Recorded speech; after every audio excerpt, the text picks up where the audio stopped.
Chapter 360. There were girls' schools in the capital.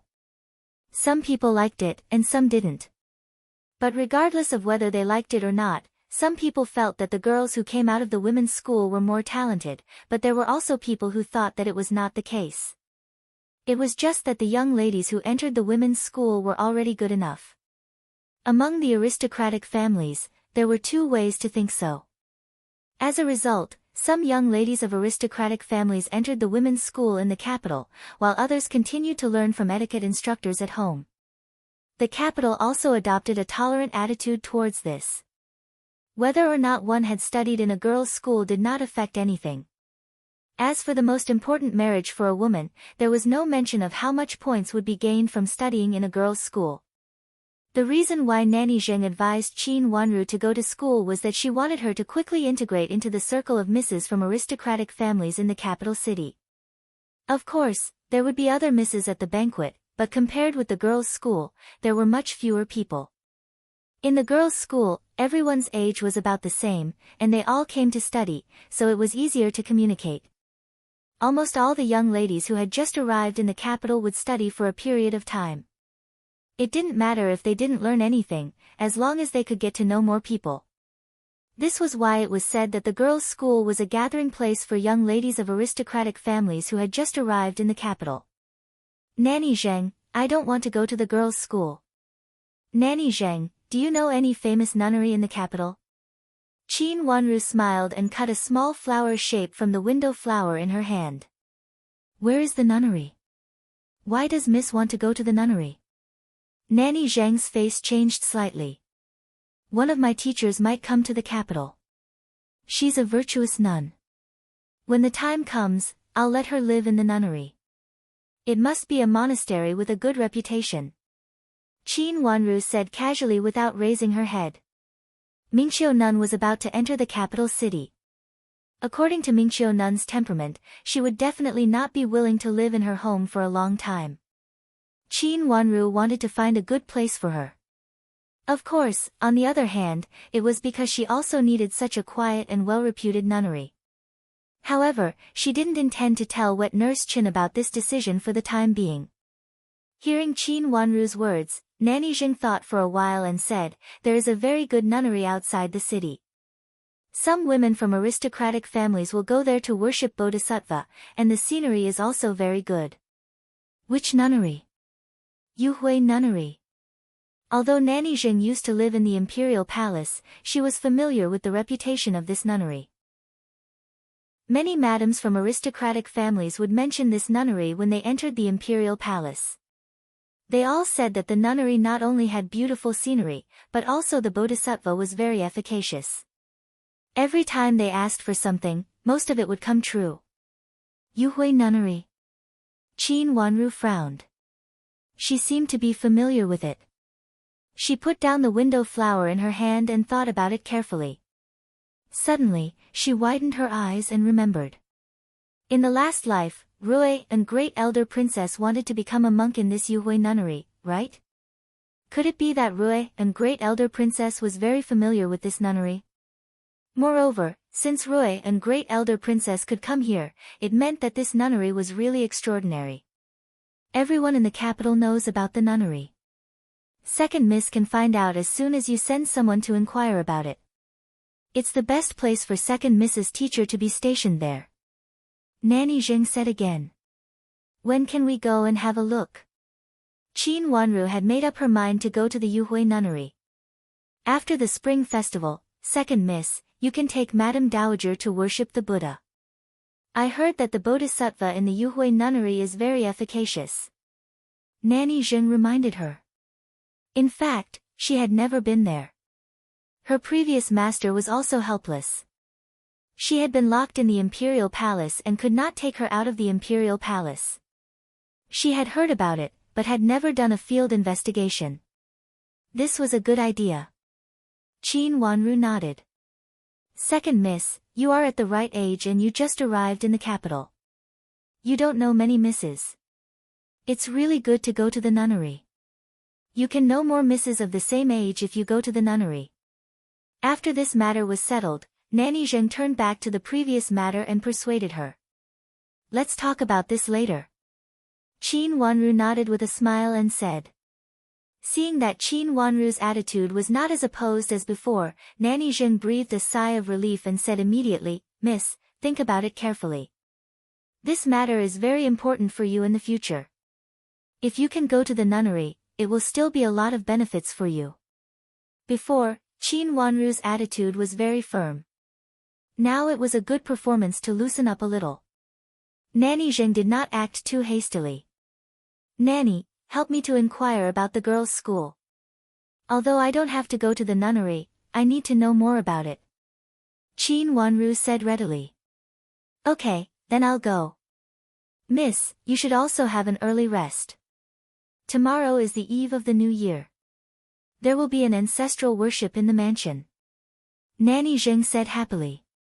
Then she reminded Qin Wanru. When she was about to go down, she was stopped by Qin Wanru. Ancestral worship. Qin Wanru raised a pair of watery eyes and asked with a little surprise. Second miss, didn't you worship ancestors in Jiangzhou? This time it was Nanny Zheng's turn to be surprised. During the new year, shouldn't every family worship ancestors like this? Isn't ancestral worship on the 15th day of the first lunar month? Qin Wanru asked in confusion. Of course, ancestral worship was also held in Jiangzhou, but it was held on the 15th day of the first lunar month. The ancestral worship in the capital is held tomorrow. It happens to be the eve of the new year. It may be a little different from that in Jiangzhou. Nanny Zheng knew at a glance that the customs of the two places might be different. Does everyone in the mansion have to come out to worship ancestors? Qin Wanru gently bit her lip and asked. She suddenly felt that she had forgotten something. She should also know about it. After all, she had been in the capital for many years in her last life. But she was not clear about it. Every time she showed her face, she was taken away. So, she had a very faint memory of it in her mind. Hearing Nanny Zheng's words, she also remembered it. It's true. As long as people in the mansion, even if they are sick, they have to come out to worship ancestors. Nanny Zheng nodded and said. The capital was relatively strict on this point. As long as they were still alive, they had to come out to worship ancestors. Even if they couldn't get up, watching on the side was also a form of respect for the ancestors. Can Madame D worship ancestors? Qin Wanru suddenly asked. Her words suddenly changed, and Nanny Zheng was stunned for a moment. Thinking of the servant girl's report just now, she nodded and said, of course she can worship ancestors. Madame D is the wife of the general, so she must come out to worship ancestors. This should also be one of the reasons why she can leave tomorrow. After worshipping ancestors, she can leave to recuperate. Her words made Qin Wanru silent for a while. She thought for a while and said, Nanny Zheng, you go and have a rest first. I will cut one more flower and go to bed. Yes, then I go. Second miss, you need to have an early rest. Qin Wanru nodded and said with a smile. Nanny Zheng nodded and left, leaving Qin Wanru and Yujie who was her assistant in the room. Picking up a piece of paper, Qin Wanru stopped, blinked her watery eyes, and told Yujie, now go to wait outside Madame D's courtyard. I am afraid that Madame D will not stay still. On the last day, Madame D was going to leave again. When the servant girl came to report, she also said that the two rough old maids outside Madame D's courtyard had also left. Anyway, Madame D would only stay in the mansion for the last day, so Qin Huayong did not keep her there. If Madame D wanted to do something, tonight would be a good opportunity. Yujie also heard the words of Qin Wanru and Nanny Zheng just now, and immediately thought of this. She nodded and left. When Qin Wanru woke up the next day, several servant girls had already dressed up beautifully and were waiting by the bed. Seeing that she had woken up, they cheerfully helped her put on the newly made coat, which had a bright red background, light color embroidery, ingenious embroidery edges, and several butterfly-shaped toggle and loop buttons. Even such a bright red color made Qin Wanru look a little elegant and pure in it. Her beautiful face, set off by the bright red clothes, made people feel that she was more charming with a little bit of innocence, and her bright red lips were delicate and charming. Qin Wanru rarely wore this kind of bright red clothes, but she had to follow the old man's wish to change into such a festive dress during the spring festival. Looking at herself in the mirror, she felt that the bright red was still a little dazzling. In her previous life, her wedding dress had been prepared by Madame Dowager, but it had been locked in her suitcase after her engagement was annulled. When she finally put it on, she saw Wen Shiqi spit a mouthful of blood on the corner of her dress. Yes, it was bright red, like blood. When she was cut at the waist that day, the blood that flowed out dyed her plain clothes red. This color was too bright, which made her very uncomfortable. She pulled the neckline, which was so tight that she felt like she could not breathe. "Miss, you've grown a little longer, and the toggle and loop button on your neck is a little tight. Let me help you move it a little. Please wait a moment." Qin Yu came over, pulled her hand away, looked at it, and said. As she said, she and Chu Lu took off her clothes. After that, Qin Wanru breathed a sigh of relief. Without saying anything, she turned around and leaned on the couch in her underwear without saying anything. Qin Yu picked up the needle and thread and got busy, and Chu Lu helped her pick the thread. Yujie came in with tea, looked at Qin Yu and Chu Lu who were busy, put the tea on the tea table in front of Qin Wanru, and said, "Miss, Madame D secretly went to see First Miss yesterday." "How long did she go?" Qin Wanru took the tea, raised her eyebrows, and asked. "About 2 hours ago, I stayed outside and heard crying and cursing coming from inside," Yujie reported. The sound traveled far in the night. Although it was not loud before, it still came out. Later, it seemed that someone had persuaded it, and the sound was much lower. When Madame D finally came out, Yujie took a look and found that it had been a long time, about 2 hours. When Madame D left, First Miss didn't send her out. She and Nanny Zhou left secretly, Yujie said again. "Miss, after Sister Yujie told me this morning, I secretly called Qing Shui out early in the morning." After listening to Yujie's report, Chu Lu also raised her head to report what she knew. Before Qin Wanru got up, several servant girls had already gotten up early. Although Yujie slept late, she was the best among the servant girls. It did not matter if she stayed up late occasionally. What did Qing Shui say? Qin Wanru's long eyelashes fluttered twice. She had an intuition that there was something wrong. Qing Shui was a hidden chess piece that she had placed in Madame D's hands early on. Chu Lu stood up, walked to Qin Wanru, and whispered. Qin Wanru's face turned cold. She suddenly sat up straight, took a deep breath, and said, "Is it true?" Chapter 361. When did it happen? Qin Wanru asked again. It is said that in the past few days, they have made a plan. It is said that the woman is Madame D's cousin. She is a distant relative of Duke Yong's mansion. She should have married early, but it is said that it was delayed because of some things. She is a very good-looking old girl. This news was really amazing. No one expected that Madame D would agree. Did father say anything? Qin Wanru frowned slightly. She definitely did not have this so-called woman in her last life. In her last life, Madame D controlled the backyard of Qin's mansion. It was impossible for her to allow such a thing to happen.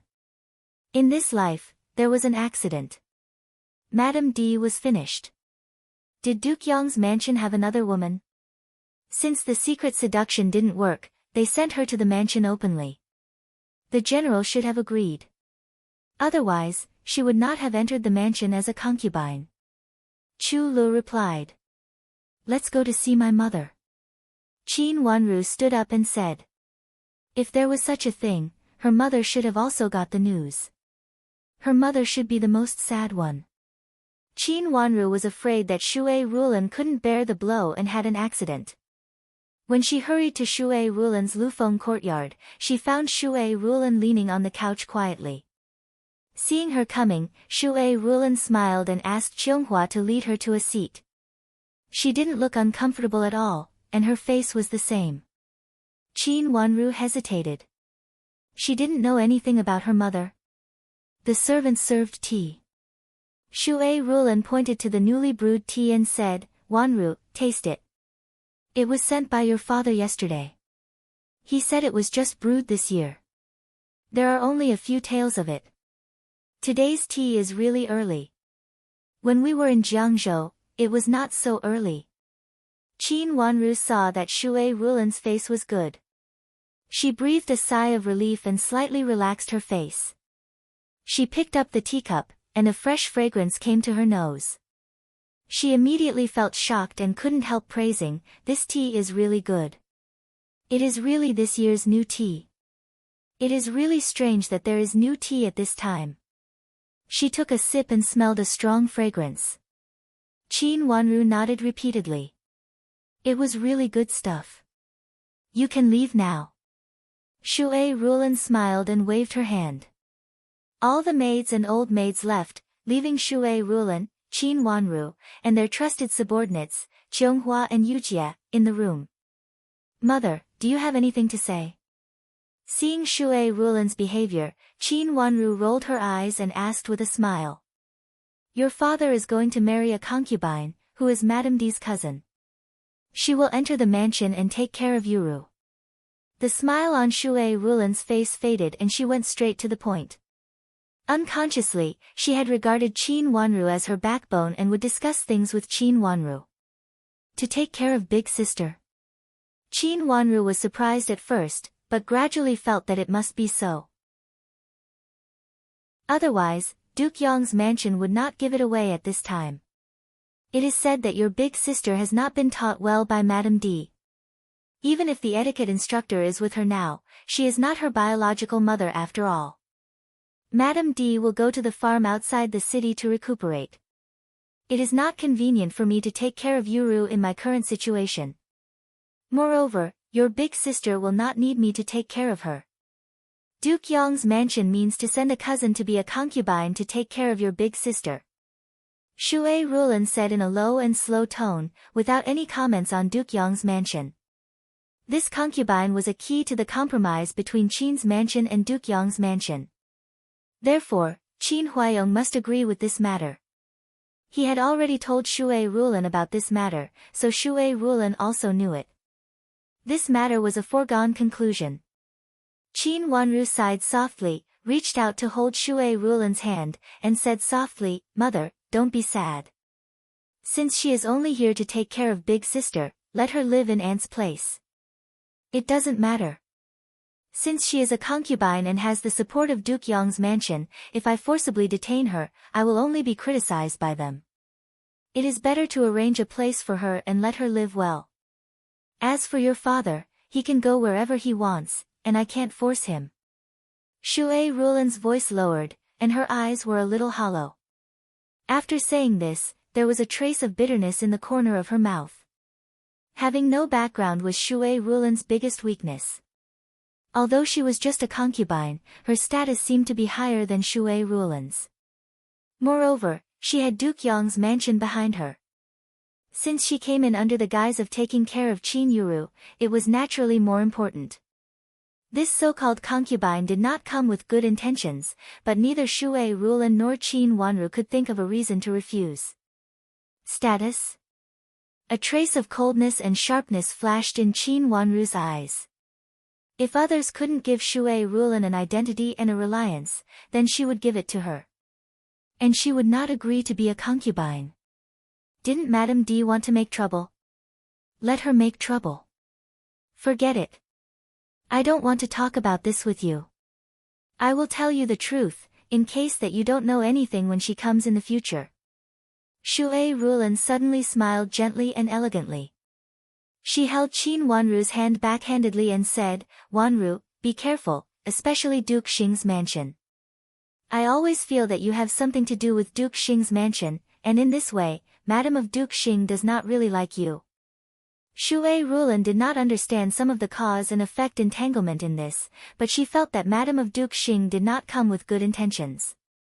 It seemed that Madame of Duke Xing had been pretending to be one thing and doing another behind her back for a long time. No matter how she looked at it, it seemed that she had ulterior motives. Shui Rulan also knew about Nanny Xing's visit yesterday. After asking carefully, she felt that there were a lot of things involved. Originally, she had to tell Qin Huayong about this, but inexplicably, she felt that it was better to suppress this matter first. Therefore, when Qin Huayong told her about Duke Yong's mansion yesterday, she insisted on not mentioning it.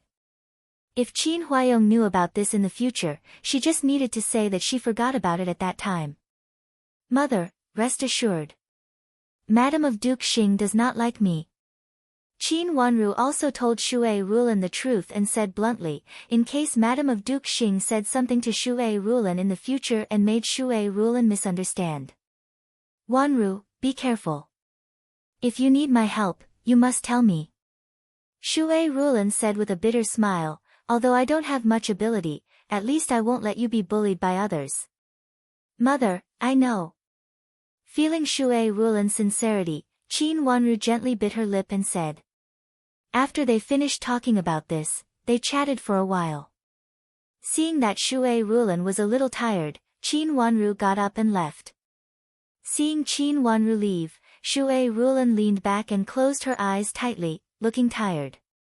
Qianghua came over to make the cushions softer for her and said softly, Madam, why don't you tell second miss that you are very sad? Sad? Actually, it's not much. Shui Rulan said in a soft and gloomy voice, when I thought about marrying you, I had already thought about the current situation. Cousins, temperament, can't be controlled by others, then why did Madam agree to marry the general? Qianghua said anxiously. In that case, Madam D had plotted against me. If I didn't comply, there would be more twists and turns, and the situation would be worse. The final result would only benefit Madam D and make Mother and Wanru more sad. So it's not bad. At least I still have old Grandma, Wanru, and him. Shui Rulan reached out to touch her belly, and her face became more and more gentle. It didn't matter that her husband was unreliable. She still had a child in her belly. With this child, she could minimize the influence of her cousin, even if he married again. Shui Rulan was so calm because she was clear about this. Since there were some things that she could not control, she would just do her bit to help them. Coming out of Shui Rulan's courtyard, Qin Wanru had been frowning. After a few steps, she stood still and looked back at Shui Rulan's courtyard. Her face became more and more serious. Her mother's behavior was very strange. It seemed that she shouldn't have such a calm expression. She grew up with her father. Although she had always been very obedient, the friendship since childhood had always been there. How could others compare with her? But now she inexplicably felt that Shui Rulan didn't seem to care so much about Qin Huayong. Did she know something? Miss, where are we going now? Yujia looked at the road under her feet and found it was not to Jifang Pavilion, so she asked. Go to see big sister. Qin Wanru stepped forward and said indifferently. If there was one person who knew this matter clearly, it would be Qin Yuru. Since Madame D went to a faraway place, it might not be of much interest to others, but for Qin Yuru and Madame D herself, it meant a lot. Qin Wanru didn't believe that Madame D just surrendered and listened to everything. Duke Kang's mansion meant that Nanny Zhou and Madame D went out together last night and did something. And now it seemed that she needed to do something for the sake of this good concubine. Madame D should not be willing to be replaced by a good concubine, and Qin Wanru also did not want to let a good concubine in. On this point, Qin Wanru and Madame D had the same intention. When the matter between the two mansions became more serious, she would see if Duke Yong's mansion still had the face to send her into the mansion. Qin Yuru's courtyard was very quiet now. Seeing Qin Wanru coming, the servant girls and old maids immediately saluted and no longer looked down on her like before. The curtain at the door of the room was raised high. Qin Yuru sat in the middle and looked at Qin Wanru coldly. Without Qin Huayong, Qin Yuru didn't want to pretend to be close to her sister. Seeing Qin Wanru coming in, she snorted coldly and ignored her. Qin Wanru didn't take it seriously. She stepped forward and saluted sideways. Without waiting for Chin Yuru to say anything, she sat down on the chair on the side generously, as if this was not Chin Yuru's room but hers. Chin Yuru was very angry at Chin Wanru's uninvited behavior and didn't treat herself as a guest. Her eyes were full of anger. She tilted her head to look at Chin Wanru but didn't say anything. The servant girl served tea and left quietly. The room was very quiet, so quiet that people could hear each other's breathing. Chin Yuru frowned in disgust and said indifferently, "Second sister, what are you doing here? Could it be that you're here to see if I've been hurt by you?" Chin Wanru's eyes fell on Chin Yuru's face and she smiled slightly. It seemed that she was in a very good mood, but this expression made Chin Yuru feel even more annoyed. Chapter 362. Chin Wanru, there are no outsiders here now, so you don't have to act. You broke my bracelet that day because you couldn't bear to see my bracelet was given by old Madam of Duke Xing's mansion. Chin Yuru sneered. There was indeed no one else in the room, except for Chin Yuru and Chin Wanru, and their confidants. Others might not know, but how could they not know? The two masters were like fire and water, and everything they did in front of others was just a show. However, although they were all confidants, their confidant maids were different. Yujie stood behind Chin Wanru calmly. At this moment, she even dared to secretly look at Chin Yuru. Her eyes were indifferent, as if she didn't care about what Chin Yuru said at all, and she just stood here to watch the show, which set off Chin Wanru's gentle expression. Both the master and the servant were not flustered. Behind Chin Yuru were Mei Shui and Mei Yan, who both lowered their heads and stood quietly, motionless, as if they didn't exist, and dared not to look at Chin Wanru. Now everyone in the mansion knew that second miss was not to be trifled with. In the past, Mei Shui and Mei Yan would take the initiative to bully her, but now they didn't dare to act rashly. In contrast, Chin Yuru became more and more aggrieved. This was her room, but her servant girls were not as comfortable as Chin Wanru's servant girls. "Big sister, why do you say so? I don't know what you mean by that. How is it my fault again? Other people might not know what happened that day, but how could big sister not know? There's really no one here, so big sister doesn't have to pretend to be wronged. This matter was caused by big sister, and I was implicated by big sister. After all, I'm also a daughter of the Chin family." Chin Wanru's smile faded. Although her face was still gentle, her tone also became sharp. "Chin Wanru, how dare you say so?" Chin Yuru trembled with anger. Others didn't know what happened in the carriage, but she and Chin Wanru knew it, but now Chin Wanru refused to admit it. Didn't her mother say that in this case, Chin Wanru was the easiest to be complacent? After all, she and her mother had fallen into such a situation. At this time, there was no one around, so Chin Wanru could say it. "Big sister, why can't I say that? Since you did it, why can't I say it?" Chin Wanru sneered and stood up. "Originally, I came to see big sister's situation. I thought that big sister must be sad because of Madame D's accident. Although big sister and I don't get along well, we can't write two Chin characters in the same sentence. Now it seems that big sister doesn't care about Madame D at all, but keeps bothering me. In this case, I'm leaving." After finishing her words, Chin Wanru turned around and was about to leave. "Chin Wanru, don't you feel uneasy that you hurt my mother like this? My mother has brought you up. Even though she is a little biased, the favor of giving birth is not as great as the favor of raising you. At least she used to treat you sincerely." Chin Yuru choked and shouted. Chin Wanru stopped but didn't look back. "Big sister, do you want me to thank Madame D for not taking me away from Jingshin Monastery and not being sold?" Her words made Chin Yuru choke for a while, but she reacted quickly and immediately said, "Second sister, do you hate my mother because of this and want to kill my mother and me?" "Big sister, I don't know what you mean by this. I just want to tell you that Madame D wanted to ruin my reputation and chastity for you and even wanted to sell me, which has repaid the favor of raising me. As for other things, I don't want to ask or mention it." I hope big sister won't say that the favor of giving birth is not as great as the favor of raising me. If raising me up is to ruin her, it's better not to raise me at that time. Qin Wanru slowly turned her head and stared at Qin Yuru coldly. Her beautiful eyes were filled with coldness.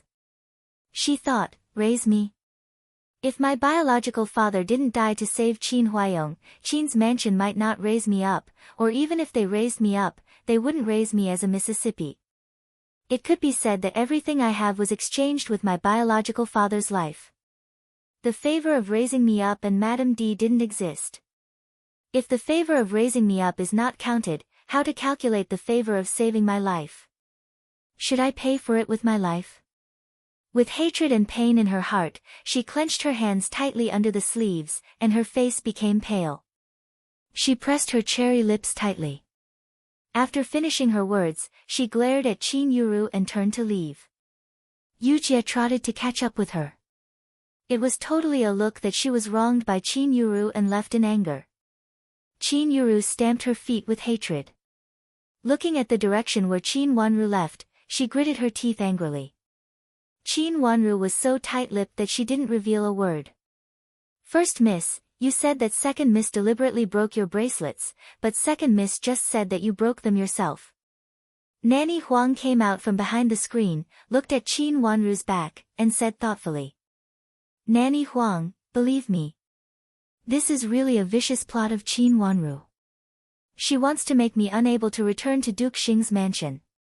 Qin Yuru gritted her teeth and said with hatred. She looked at Qin Wanru coldly. If her eyes were real, Qin Wanru would have died many times. First miss, it's useless for me to believe you. You have to make others believe you. Now the whole world is talking about you. They all say that you are not only arrogant but also vicious. When something happened, you put all the blame on your sister and even beat and scolded your sister in the street. It can be seen that you have done the same thing in the mansion in the past. Women from aristocratic families value virtue, chastity, and dignity most. First miss has none of them. Nanny Huang sighed helplessly and looked at Qin Yuru suspiciously. In fact, she also wanted to believe what Qin Yuru said. Hearing that Qin Wanru came over, she immediately hid and let Qin Yuru test Qin Wanru and let her tell the truth. Unexpectedly, it sounded like Qin Yuru was wrong. Although Nanny Huang was smart, she didn't know how to deal with it for a while. She even didn't know whether to believe Qin Yuru now.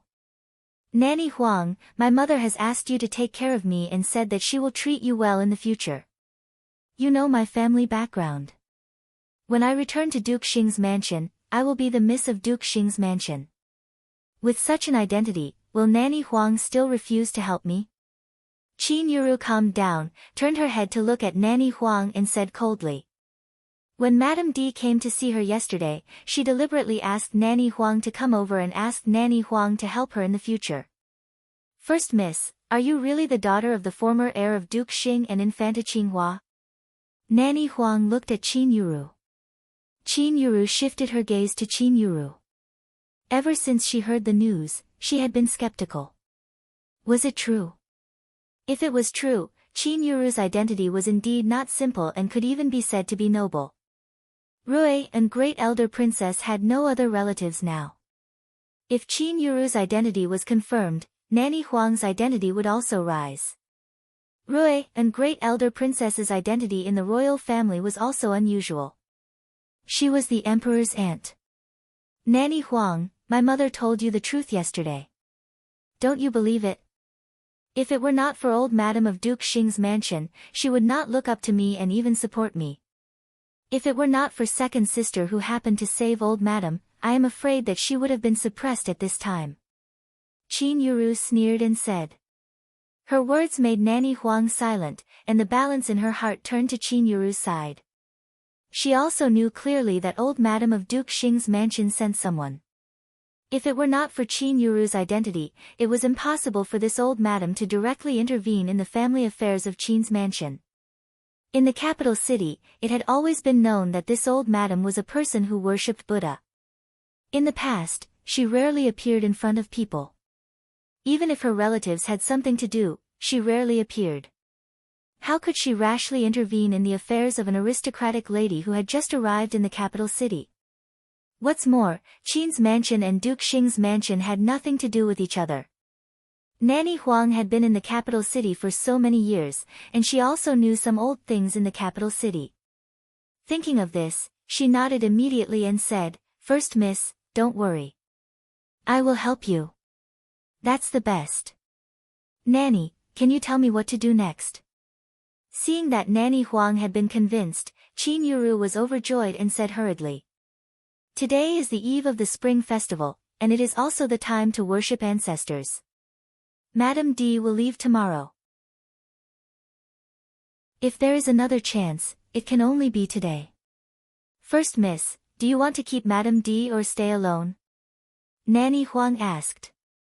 Since Qin Yuru was not Madame D's biological daughter, Nanny Huang thought that at this time, she could not consider Madame D.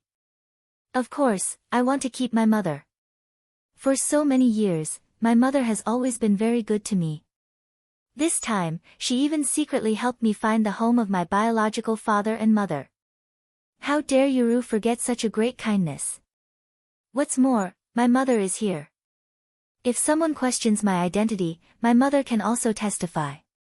She has some evidence to prove me," Qin Yuru said hurriedly. Nanny Huang nodded secretly and looked a little relaxed. Although this first miss was very unreliable and had a bad character, at least she was grateful. Madame D had raised her for so many years, and she treated Madame D sincerely. It seemed that after Nanny Huang helped her, she would also be grateful. "First miss, since you think so, it is also possible. Regarding Madame D's matter, although the general doesn't like Madame D and wants Madame D to leave, second miss and Madame Shui are the ones who dislike Madame D the most, right?" Nanny Huang said carefully. "Yes, they have always been unable to tolerate my mother and me." Qin Yuru nodded repeatedly. At this time, if something happens to Madame D and Madame Shui, and it is Madame D who is in trouble, it is impossible for the general to drive Madame D away immediately no matter how cruel he is. Nanny Huang thought for a while and said, "Nanny Huang, do you mean that my mother can quarrel with Shui Rulan and then really get sick?" Qin Yuru asked with her eyes wide open. "No, you can't pretend to be sick. The general won't believe it. It has to be true." Nanny Huang reminded her, but there was a flash of hesitation in her eyes.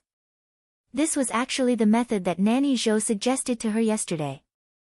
Gritting her teeth, Qin Yuru asked in a cold voice, "Nanny Huang, what should we do?" Chapter 363. Because it was New Year's Eve, and there was ancestral worship and family banquet in the evening, Shui Rulan didn't take a nap in the afternoon. Instead, she listened to the reports of all kinds of affairs from the stewards of the inner court. There were many special affairs today. Qianghua had persuaded her several times, but she still refused to take a nap. Qianghua was very anxious. Seeing that she couldn't persuade Shui Rulan, she could only ask Qin Wanru to come over. After Qin Wanru helped to persuade Shui Rulan was obedient and went into the inner room to have a rest. In the outer room, the two concubines helped to deal with the affairs. Qin Wanru sat behind the screen in the outer room and casually looked through the account books that Shui Rulan had just looked through. These account books, in addition to those of the stewards of the inner court, were sent from outside the mansion. They were the profits of the shops that Qin's mansion bought after they moved to the capital city. They seemed to be very good. Just now, Shui Rulan was also looking through the account books while listening to the report of the stewards outside. The two concubines were mainly dealing with affairs outside. If she heard something wrong, Shui Rulan would say something. The two concubines had already known that there was someone else behind the screen. If there was something they could deal with, they would never come to trouble Qin Wanru. Qin Wanru sat there very freely. She casually looked at the account books and compared the profits of her shop in her mind. She was in a good mood. Although her shop was not big, the profits were still very good. Nanny Dong was really a good worker. It didn't take her long to get all the profits. Shui Rulan didn't sleep for a long time. About an hour later, she got up and sat behind the screen to look at the account books again. Qin Wanru had nothing to do, so she continued to accompany her. She took Shui Rulan's needle and thread casually and helped her embroider. It was still very quiet behind the screen. Shui Rulan and Qin Wanru were very focused. Concubines, something bad happened to Madame D. An old maid ran in a panic. Qin Wanru put down the needle and thread in her hand and looked outside through the screen. She couldn't see clearly, but faintly saw that there was more than one old maid coming. She silently raised the corner of her mouth. As expected, Madame D would not leave so willingly. If she didn't want to leave, she could only make trouble. This kind of thing would make Madame D seem to be at a disadvantage. In the whole mansion, only Shui Rulan could make Madame D suffer losses and care about it. If Madame D fought with her, it would be a reputation of bullying the weak. If Madame D fought with Grandma would not take care of things now. It was Shui Rulan who was in charge, so it should be Shui Rulan who could confront her. Qin Wanru didn't leave in a hurry just now because she had guessed that there would be such a scene. But she didn't know what Madame D would do. Would she be cruel to herself? Madame of the mansion was the person. Madame D fought with Madame D of the mansion. Madame D would be Madame. Shui Rulan Palace Union Palace Year. Concubine Su asked. She and concubine Dong looked at each other and dared not ignore any action of Madame D. They had lived under Madame D's control for so many years, so they naturally knew that Madame D was not easy to deal with. There is something wrong with the pastries Madame D ate this morning. She vomited and fainted. The supervisor old maid said with trembling legs. She reached out to pull an old maid beside her and said anxiously, just now, Nanny Zhou, Madame D's servant, went to the kitchen to ask about something. So I brought her here. But she said she didn't know why. Is she the old maid who makes pastries? Madame Dong asked with a frown. Yes, Nanny Zhou said she ate her pastries. But there are many people in the kitchen who eat and use the pastries. In fact, Madame D is not the only one. Why did Madame D get into trouble? The supervisor old maid said. Concubines, I really don't know anything. The pastries are good. I made them this morning. In the morning, Nanny Zhou came to take the pastries. I was busy at that time, so I asked her to take them by herself. But I didn't expect that. It has nothing to do with me, the old maid who made the pastries complained. Shui Rulan and Qin Wanru looked at each other and coughed in a low voice. The sound outside became soft. They knew that Madame Shui inside was going to say something. Have you invited a doctor? Shui Rulan asked softly. Yes, the supervisor old maid in the kitchen said. The old maid's supervisor in the kitchen said. When she first learned about it, she immediately asked Nanny Zhou to invite the old maid. However, Nanny Zhou was aggressive at that time and seemed to want to catch the old maid who made the pastry, which delayed a lot of time. Later, she reminded Nanny Zhou again and again before she left. Where? Qin Wanru blinked her watery eyes slightly and asked. It is said to go to Qianmen. There is a doctor with good medical skills there. Madame D's disease was also cured by him. Nanny Zhou said his medical skills are very good. The supervisor old maid reported. Invite another one here. Qin Wanru said softly. What? The old maid was stunned and didn't understand. Invite another doctor. He must be famous in the capital city. Yu Jie, accompany him. Is it the doctor last time? Qin Wanru said again. She was talking about the doctor who cured Ning Caishian's disease before. His ancestor was an imperial physician in the palace. It was said that his medical skills were excellent.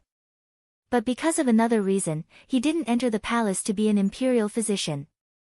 He had a good reputation in the capital city. This was also the reason why people around immediately believed him when he said that Ning Kaixian was not sick.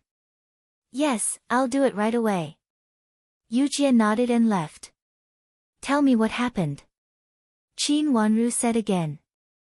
Yes, second miss. The supervisor old maid immediately told her again in full detail, from how Nanny Zhou came to the place to how Nanny Zhou came to make trouble. Then, under the repeated reminders of the supervisor old maid, she hurried to find a doctor. It took her a lot of time to go back and forth. After the supervisor old maid finished, Qin Wanru lowered her head and thought for a while, looking at Shui Rulan.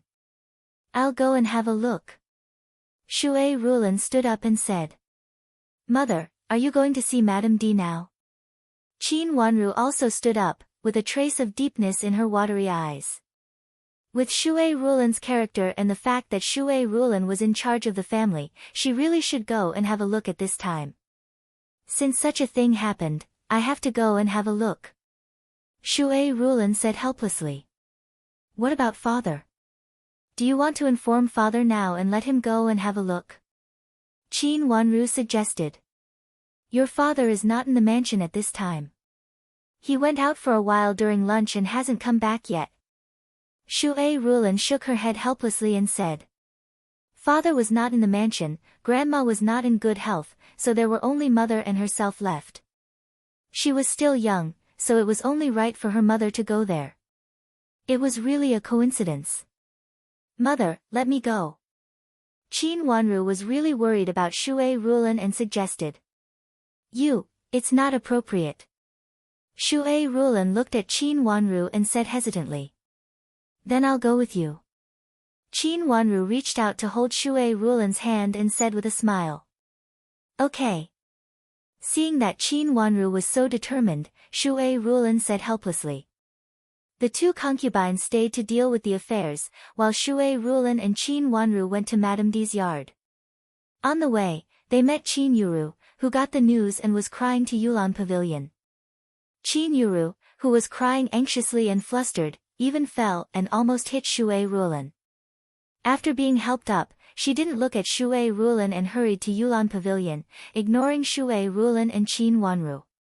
Qin Wanru just reached out to hold Shui Rulan.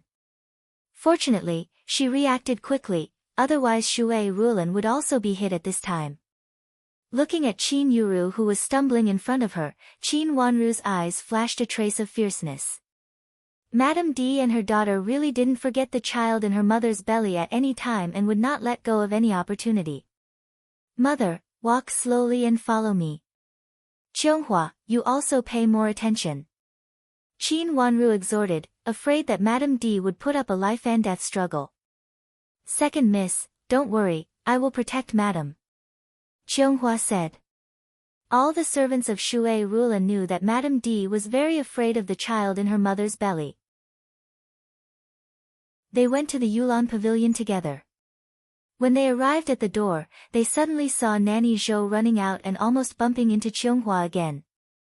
Qianghua quickly grabbed Nanny Zhou's hand and stopped Nanny Zhou from running. Nanny Zhou, what's the matter? Shui Rulan asked coldly. Madame Shui, hurry up and ask the general. Our madam is dying. Nanny Zhou's face changed greatly. She reached out to hold Shui Rulan, but was blocked by Qianghua. Madame D is dying. Qin Wanru raised her eyebrows and asked. Our madam is dying. Madame Shui, please save our madam. I am here to kowtow to you. Please save our madam.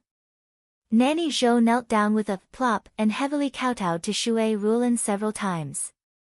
She used a lot of strength, and immediately a bruise appeared on her forehead, and there were some faintly broken skin. Pull Nanny Zhou up. Qin Wanru ordered. The two old maids who came with Shui Rulan immediately walked over and pulled Nanny Zhou up. Second miss, Madame Shui, you can't be so cruel. You have to save our madam. Our madam is fine. How could she suddenly become like this? Madame Shui. Madame Shui, even if our madam has done something wrong to you in the past, what can you do to her now? Everything belongs to you. Nanny Zhou cried as she struggled. The noise was so loud that several passing maids were so scared that they hid to the side. They were all confused. Did the two madams really quarrel and confront each other? Nanny Zhou, tell me what happened to Madame D. Shui Rulin said with a cold look. She knew the situation was not good. Madame Shui, please let go of our madam. Nanny Zhou struggled hard and wanted to get rid of the two old maids. However, the two old maids were too strong. Nanny Zhou was dragged to the side and her voice became louder and louder. Mother, I will go to have a look first. Qin Wanru looked at Nanny Zhou and found that she was trying to push the blame onto Shui Rulin. Looking at the situation, Shui Rulin could not go there for a while, so she suggested. Shui Rulin looked at the situation in front of her and knew it was the best. She nodded at once. Chapter 364. Qin Wanru quickened her pace and entered the main room. She saw Qin Yuru and Mei Shui knocking on the door of the inner chamber, but the door of the inner chamber was tightly closed. Qin Wanru's face changed slightly. She looked around, pointed at a stool, and said to an old maid who followed her into the room, "Knock on the door." The old maid went over to pick up the mahogany stool and hit the door of the inner chamber hard. The door of the inner chamber shook but did not open. Qin Yuru dodged to the side. The old maid hit the door hard a few more times. Finally, the door swayed and fell down. Mother, mother. Seeing the door opened, Qin Yuru rushed in with tears and held Madame D, who had been hanging on the stool. Mei Shui also rushed in with tears. Qin Wanru followed them hurriedly and saw a white cloth hanging in the room. Madame D was hanging on it with her eyes rolled and her feet were still kicking. There was an overturned stool below. Qin Yuru cried and held Madame D's leg. She did not put her down, but had a tendency to pull her down. If she pulled Madame D down for a while, something bad would happen. Madame D was strangled with her eyes rolled, and she struggled desperately. Pull first, miss away and take Madame D down. Qin Wanru said decisively and came to pull Qin Yuru. The old maid immediately knew what to do and came to help Qin Wanru to pull Qin Yuru away. After Qin Yuru's hands were pulled away, she was about to reach out to hold Madame D, but heard Qin Wanru said coldly, "Big sister, if you don't want Madame D to live and want another mother, pull Madame D's leg hard." Qin Yuru was so shocked that she did not dare to move again. She covered her face with a handkerchief, sat on the ground in tears, and cried sadly, "Mother, mother." She seemed to be in a trance. Mei Shui hurried to help her, but Qin Yuru had no strength at this time. She just sat on the ground and could not get up, crying uncontrollably. At this time, Qin Wanru did not care about Qin Yuli. After the old maid carried Madame D down, she put her on the ground. Qin Wanru came over and reached out to press Madame D's chest hard. Then she relaxed, pressed and relaxed again. Madame D's condition was very bad. She could not even speak at this moment. She could only make a sound in her throat, but she did not know what to say. Qin Yuru's hug just now was very strong. In just a short time, Qin Yuru's hug almost killed Madame D. Qin Wanru saw it clearly. When she just came in, Madame D should have just hung it up. Madame D couldn't be so serious when the door was knocked open for such a short time. She pressed, relaxed, pressed again, and relaxed again. Finally, Madame D's breathing became smooth. Although there were still sounds coming from her throat, it was because her throat was hurt.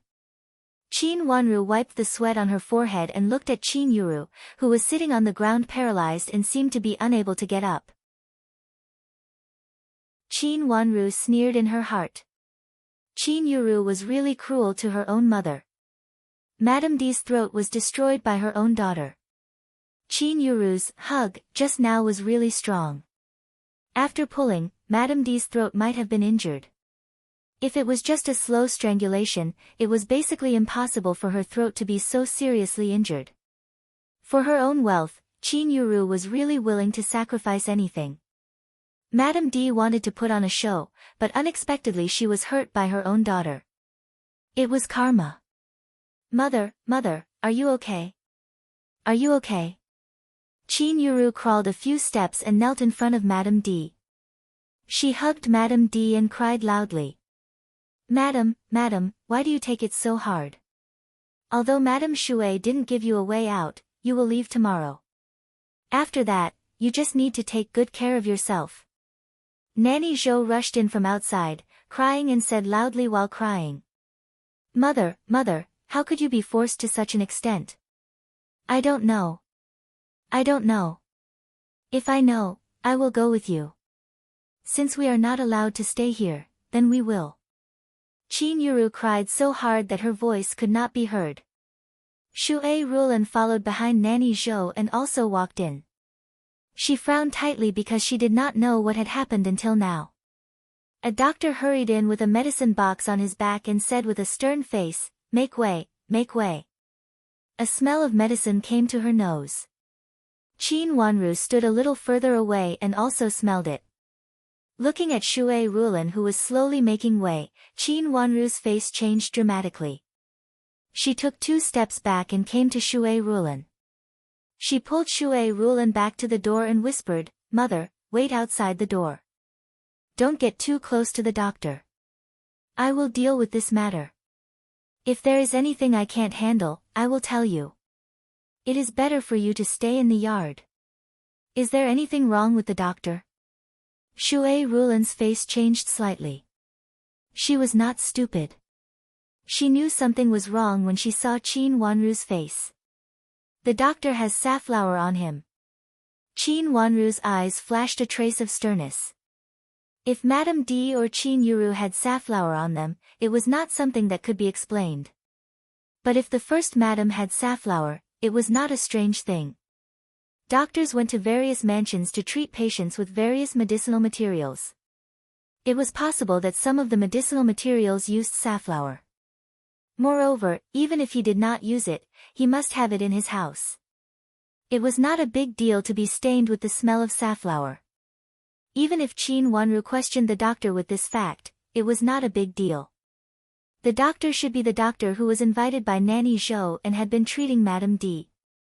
Sure enough, there was something fishy about this doctor. Then I will wait outside. If there is anything, you can tell me immediately. Hearing Qin Wanru's words, Shui Rulan immediately understood the importance of this matter and nodded at once. Several servant girls and old maids stood in the yard to protect Shui Rulan, and Qin Wanru entered the room again. In the room, the doctor was already feeling Madame D's pulse. At this time, it was quiet in the room, and only the sound of Qin Yuru's sobbing could be heard. She was lying beside Madame D in a mess, looking messy and miserable. She looked anxious, her eyes were red and swollen, and tears fell down one by one. No one would have thought that Qin Yuru had cruelly dragged Madame D to her death. If it were not for Qin Wanru's decisiveness, Qin Yuru's hug would have broken Madame D's neck. Based on Madame D's character, she would just pretend to hang herself. But with Qin Yuru's help, Madame D might even lose her life. If Madame D really lost her life, it would definitely be a big deal. Even if Madame D had done so many vicious things before, Shui Rulan had no right to kill Madame D. Forcing the legal wife to die was enough to make Shui Rulan go to court. And the child in her belly would also end up with a bad reputation and a bad marriage, and even have no chance to be born. She really inherited Madame D's vicious heart and used her biological mother's life for her own benefit.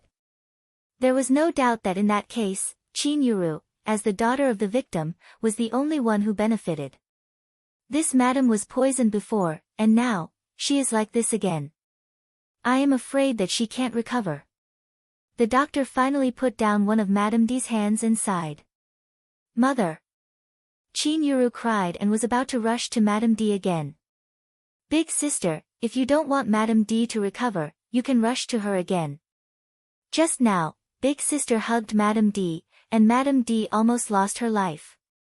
Qin Wanru reminded her coldly. Hearing her words, Qin Yuru did not dare to rush to Madame D again. She also knew that if she rushed harder at this time and made her mother breathless, it would arouse everyone's suspicion. Mother, mother. At that moment, she did not dare to move again. She only held Madame D's hand and cried pitifully. Was Madame D poisoned before? Qin Wanru looked at the doctor and asked calmly. Yes, she was poisoned and vomited badly.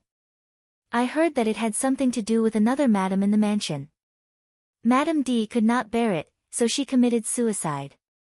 She was a legal wife, but she was forced to be like this. It's really pitiful. The doctor shook his head and sighed as he sorted out the medicine box, seeming to feel pity for Madame D. Doctor, what do you mean? Qin Wanru's face changed slightly. Qin Wanru gave a hint to an old maid, and the old maid immediately stepped forward to stop the doctor. Doctor, are you not going to treat Madame D? Didn't you say that she was poisoned? Qin Wanru sneered. I have taken detoxification pills before, and this madam vomited a lot of poison. It's not very serious. It may have something to do with this madam's physique. If I had taken more detoxification pills at that time, I'm afraid that she would not have to hang herself. There's no need to hang yourself, said the doctor. Has the poison been detoxified? Qin Wanru asked calmly. Yes. Although the poison was poisonous, it was restrained by this madam's body. She vomited a lot, but it's not very serious. After taking the detoxification pills, the remaining poison in her body should be detoxified. Now she should take good care of herself. If not, I'm afraid she could only be like this for the rest of her life. The first madam looked more and more pitiful. There is no poison in her body anymore? Qin Wanru continued to ask. It should be gone. Even if there is not much. The doctor answered affirmatively. That was to say, they couldn't find anything even if they wanted to, or even if they could, they would only find that she was a little weak. After what happened after Madame D vomited, even if there were no toxins in her body, they couldn't say anything. Moreover, Madame D was in such a miserable state now. Anyone could tell that she was on her last breath. In this case, Madame D's goal was really achieved when she was afraid to even move. Of course, this was not Qin Yuru's only purpose. Hounding Madame D to death. How? How could this be? Madame D is the legal wife. How could she be forced into such a situation? No matter what Madame D has done wrong, she is still the legal wife. Moreover, she has decided to leave the Qin's mansion and live in seclusion in the farm. Do we really have to kill her? Chapter 365. Of course, before going out of the courtyard, Qin Wanru left several old maids in the room. She told them to take care of everything in the room, but secretly asked them to guard here and not allow anyone in the room to go out. When coming here, Qin Wanru deliberately asked Shui Rulan to bring a few more old maids. They were all tall and strong, so it was very convenient for them to stop several people in the room. Of course, this was only for a while, but it was enough for Qin Wanru. Next, she needed Qin Yuru to rush out, so that the play could go on. In the courtyard, in addition to Shui Rulan, there were several older men standing opposite. Qin Wanru didn't know who they were, but she could see that they came with bad intentions. They were staring at Shui Rulan angrily and aggressively. Fortunately, it was just a verbal conflict, and they didn't really make trouble. Qin Wanru walked down the steps. Although her eyes were calm, her brain was spinning rapidly. How could there suddenly be several men in the backyard of Qin's mansion? Moreover, they were all old. They looked so righteous and didn't seem to enter the mansion without permission. Since they didn't enter the mansion without permission, they had a reason to appear here. In the backyard of Qin's mansion, how could there be other men here righteously except for Qin Huayong? Unless these people's identities were not ordinary. They could denounce Shui Rulan so bluntly. Shui Rulan looked aggrieved and angry, but she didn't dare to say anything. Being pointed at by these people, she couldn't defend herself and was very aggrieved. Suddenly, an idea came to her mind. She knew who these people were. They were the elders of Qin's clan. Qin Huayong was in the capital city at the beginning. Later, something happened and he left the capital city. After that, he hadn't been to the capital city for so many years. But this didn't prevent other people of Qin's clan in the capital city. Today was the big day of ancestor worship. Originally, this matter had nothing to do with Qin's mansion, but now Qin Huayong was the most promising branch of Qin's clan. Moreover, before leaving the capital city, Qin's mansion was the original main branch, so the ancestor worship was placed in Qin's mansion. When Qin Wanru was inside, she heard the two concubines instructing people to take good care of these elders. In terms of identity, these elders were her father's uncles. That was why he dared to criticize his mother in front of so many people. It was not a long journey from the Chuehua gate outside to here. These old people could actually appear here so quickly. They were indeed closely linked. It was impossible for Qin Yuru to make such a meticulous plan by herself. She slightly raised the corner of her mouth and stared at them coldly. She strode over as if she didn't know them and said, "Where do these men come from? Guards, drive them all out. Our Qin's mansion is not a place where any man can break into." Hearing Qin Wanru's words, a few old maids who didn't know these people came over to push them out. These old maids actually wanted to beat them up, but Shui Rulan didn't say anything, so they could only endure it. Seeing their madam being scolded for no reason, they were very angry. "How dare you? I am your father's uncle." An elder was pushed hard by the old woman and almost fell down. He was so angry that he glared at her. "My father's uncle." Qin Wanru looked them up and down a few times and waved her hand. Several old maids stepped back. "Yes, I am your father's second uncle. I also taught him for a period of time." Second granduncle coughed heavily, raised his head and snorted. "I am your father's third uncle. I am your father's fourth uncle." In fact, they didn't know Qin Wanru. But when they saw Qin Wanru come over, Shui Rulan's servant girls all called her second miss, they immediately understood Qin Wanru's identity. At this time, they all wanted to suppress Qin Wanru with their identities. After reporting their identities, they all raised their heads and waited for Qin Wanru to come over to greet and apologize. It turns out to be several granduncles. Qin Wanru smiled slightly. Second granduncle squinted at her and sneered without saying a word. As he had said, she was just a little girl. How powerful could she be? Even Shui Rulan was frightened by them. What could a little girl do? But even if you are several granduncles, you can't wrongly accuse my mother. My mother is now a madam with the title of honorary lady. How can ordinary people reprimand her without asking the right and wrong? Qin Wanru's face suddenly darkened and her voice became sharp. Your mother is not upright. She wants to seize the position of the legal wife and force her to death. Even if she is a madam with the title of honorary lady, so what?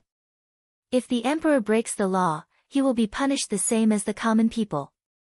Second granduncle reacted the fastest and immediately shouted. Yes, even if she is a madam with the title of honorary lady, so what? Madame D is also a madam with the title of honorary lady. She forced the legal wife to death, so she should be sentenced to death. Our Qin family doesn't need such a vicious woman. She actually dared to do such a thing. She forced the legal wife to death and wanted to take the position by herself. She didn't know what kind of person she is and whether our Qin family can let it go. The three granduncles said one after another and looked at Shui Rulan with disdain. Compared with Madame D, Shui Rulan's status was really lower. What was more intolerable was that Shui Rulan was a remarried woman. How could a widow become the madam of their Qin family? This made the Qin family feel ashamed. Listening to the words of these granduncles, Qin Wanru's eyes became colder. Qin Yuru acted quickly and contacted the clan elders who came to worship today. She wanted to use this matter to suppress her mother. If they really convicted her, her mother would definitely not have a good ending and might even lose her life. No wonder Qin Yuru hugged Madame D fiercely before. If Madame D died, Shui Rulan would not be able to explain herself. Who told you that Madame D had an accident? You haven't entered the main room, have you? Why do you think that Madame D had an accident? Qin Wanru raised her head and said coldly. Her words made the granduncles choke. They looked at each other and were about to speak, but were interrupted by Qin Wanru. You came here and accused my mother without saying anything. You didn't ask about the cause or the situation and even stopped my mother. What are you here for? Qin Wanru reached out to help Shui Rulan to a stone stool on one side. A servant girl had already gone to lay a cushion. Qin Wanru helped Shui Rulan to sit down. After a while, Shui Rulan's face was a little pale, and her whole body trembled slightly.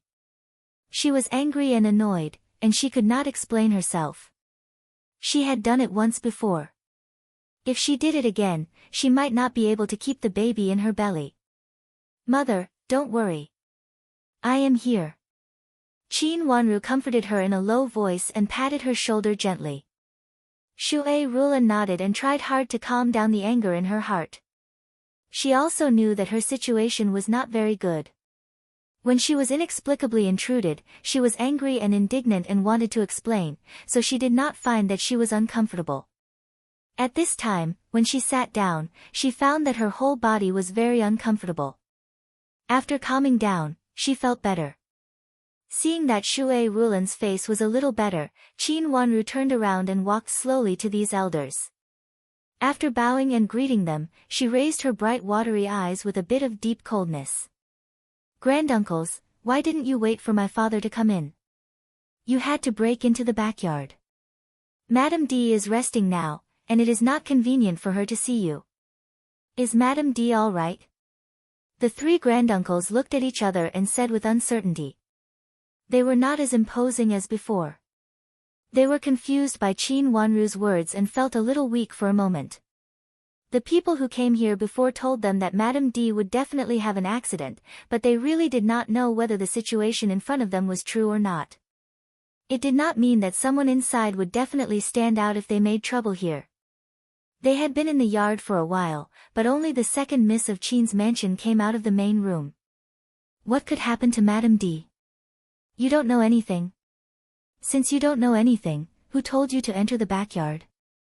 You three granduncles, you are so old, so you should know about the family in the backyard, right? If something really happened to my mother because of your words, my father would never spare you. Qin Wanru reminded them coldly. Her words were not pleasant to hear, but the elders all understood what she meant. Looking at Shui Rulan, who was sitting on one side and gently covering her belly, they suddenly remembered that she might be the only child of Qin Huayong.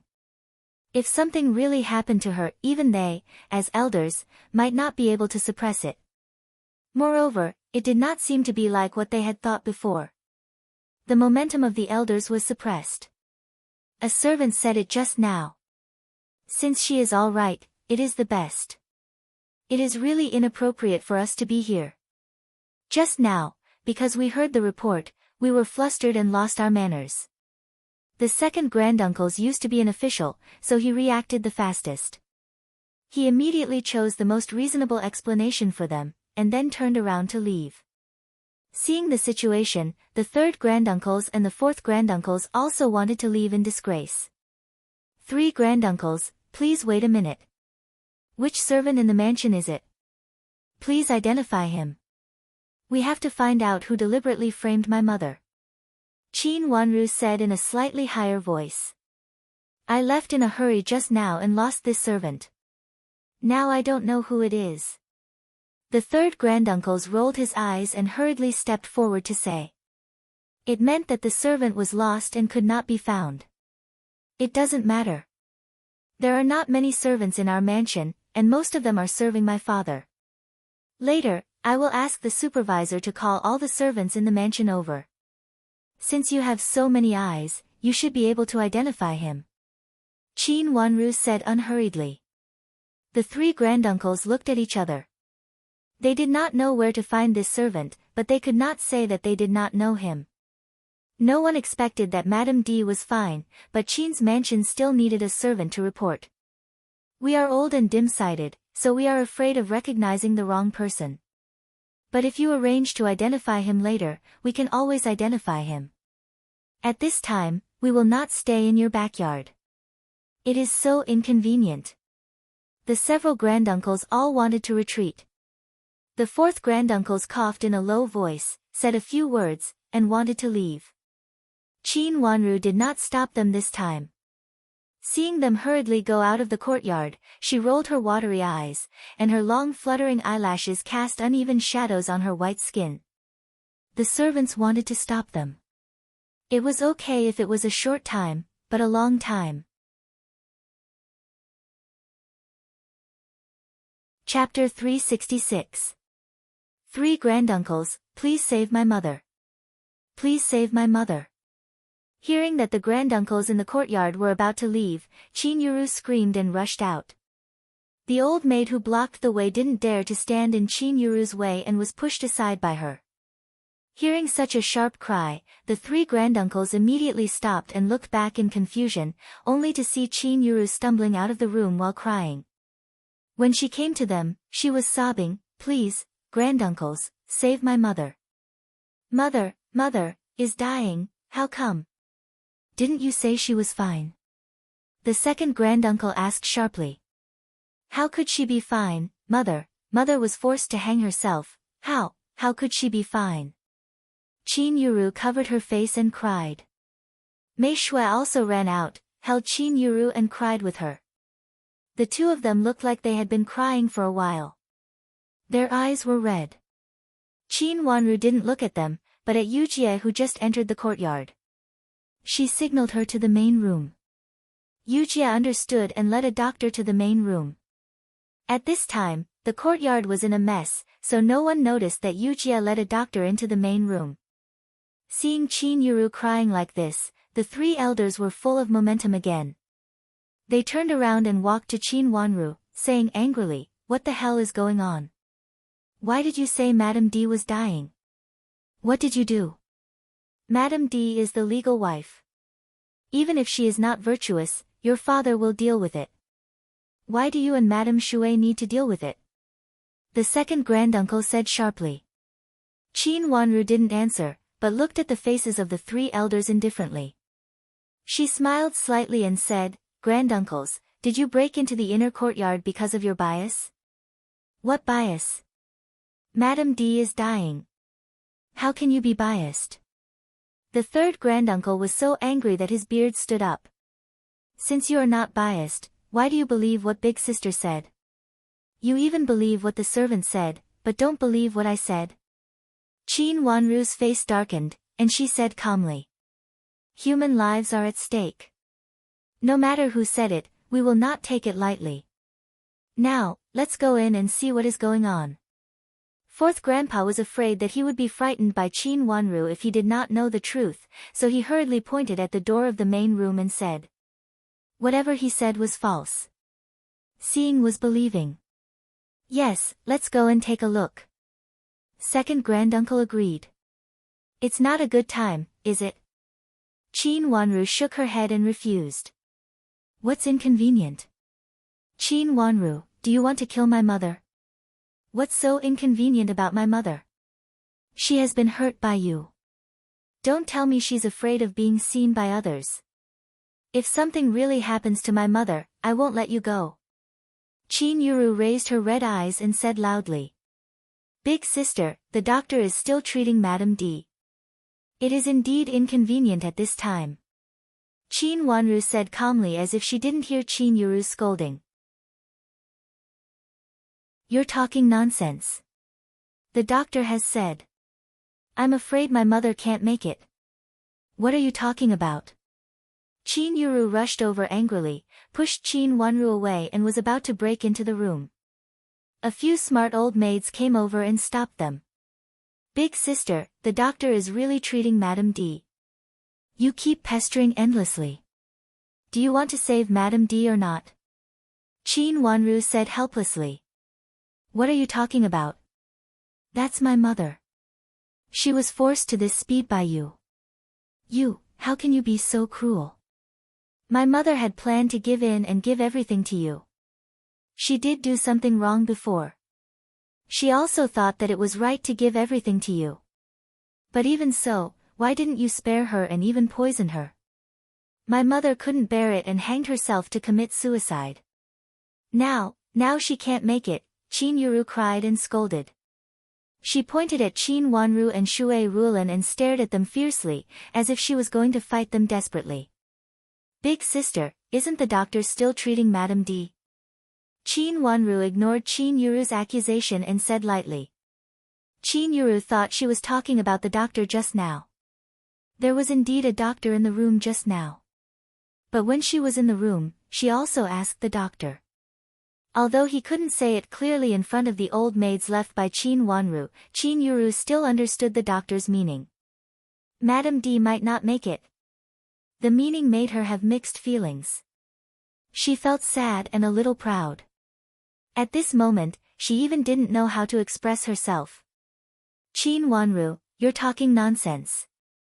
The doctor has said that my mother can't make it. Qin Yuru's tears fell again. She really wanted to cry. Qin Wanru took a deep look at Qin Yuru and said, Big sister, why are you shouting?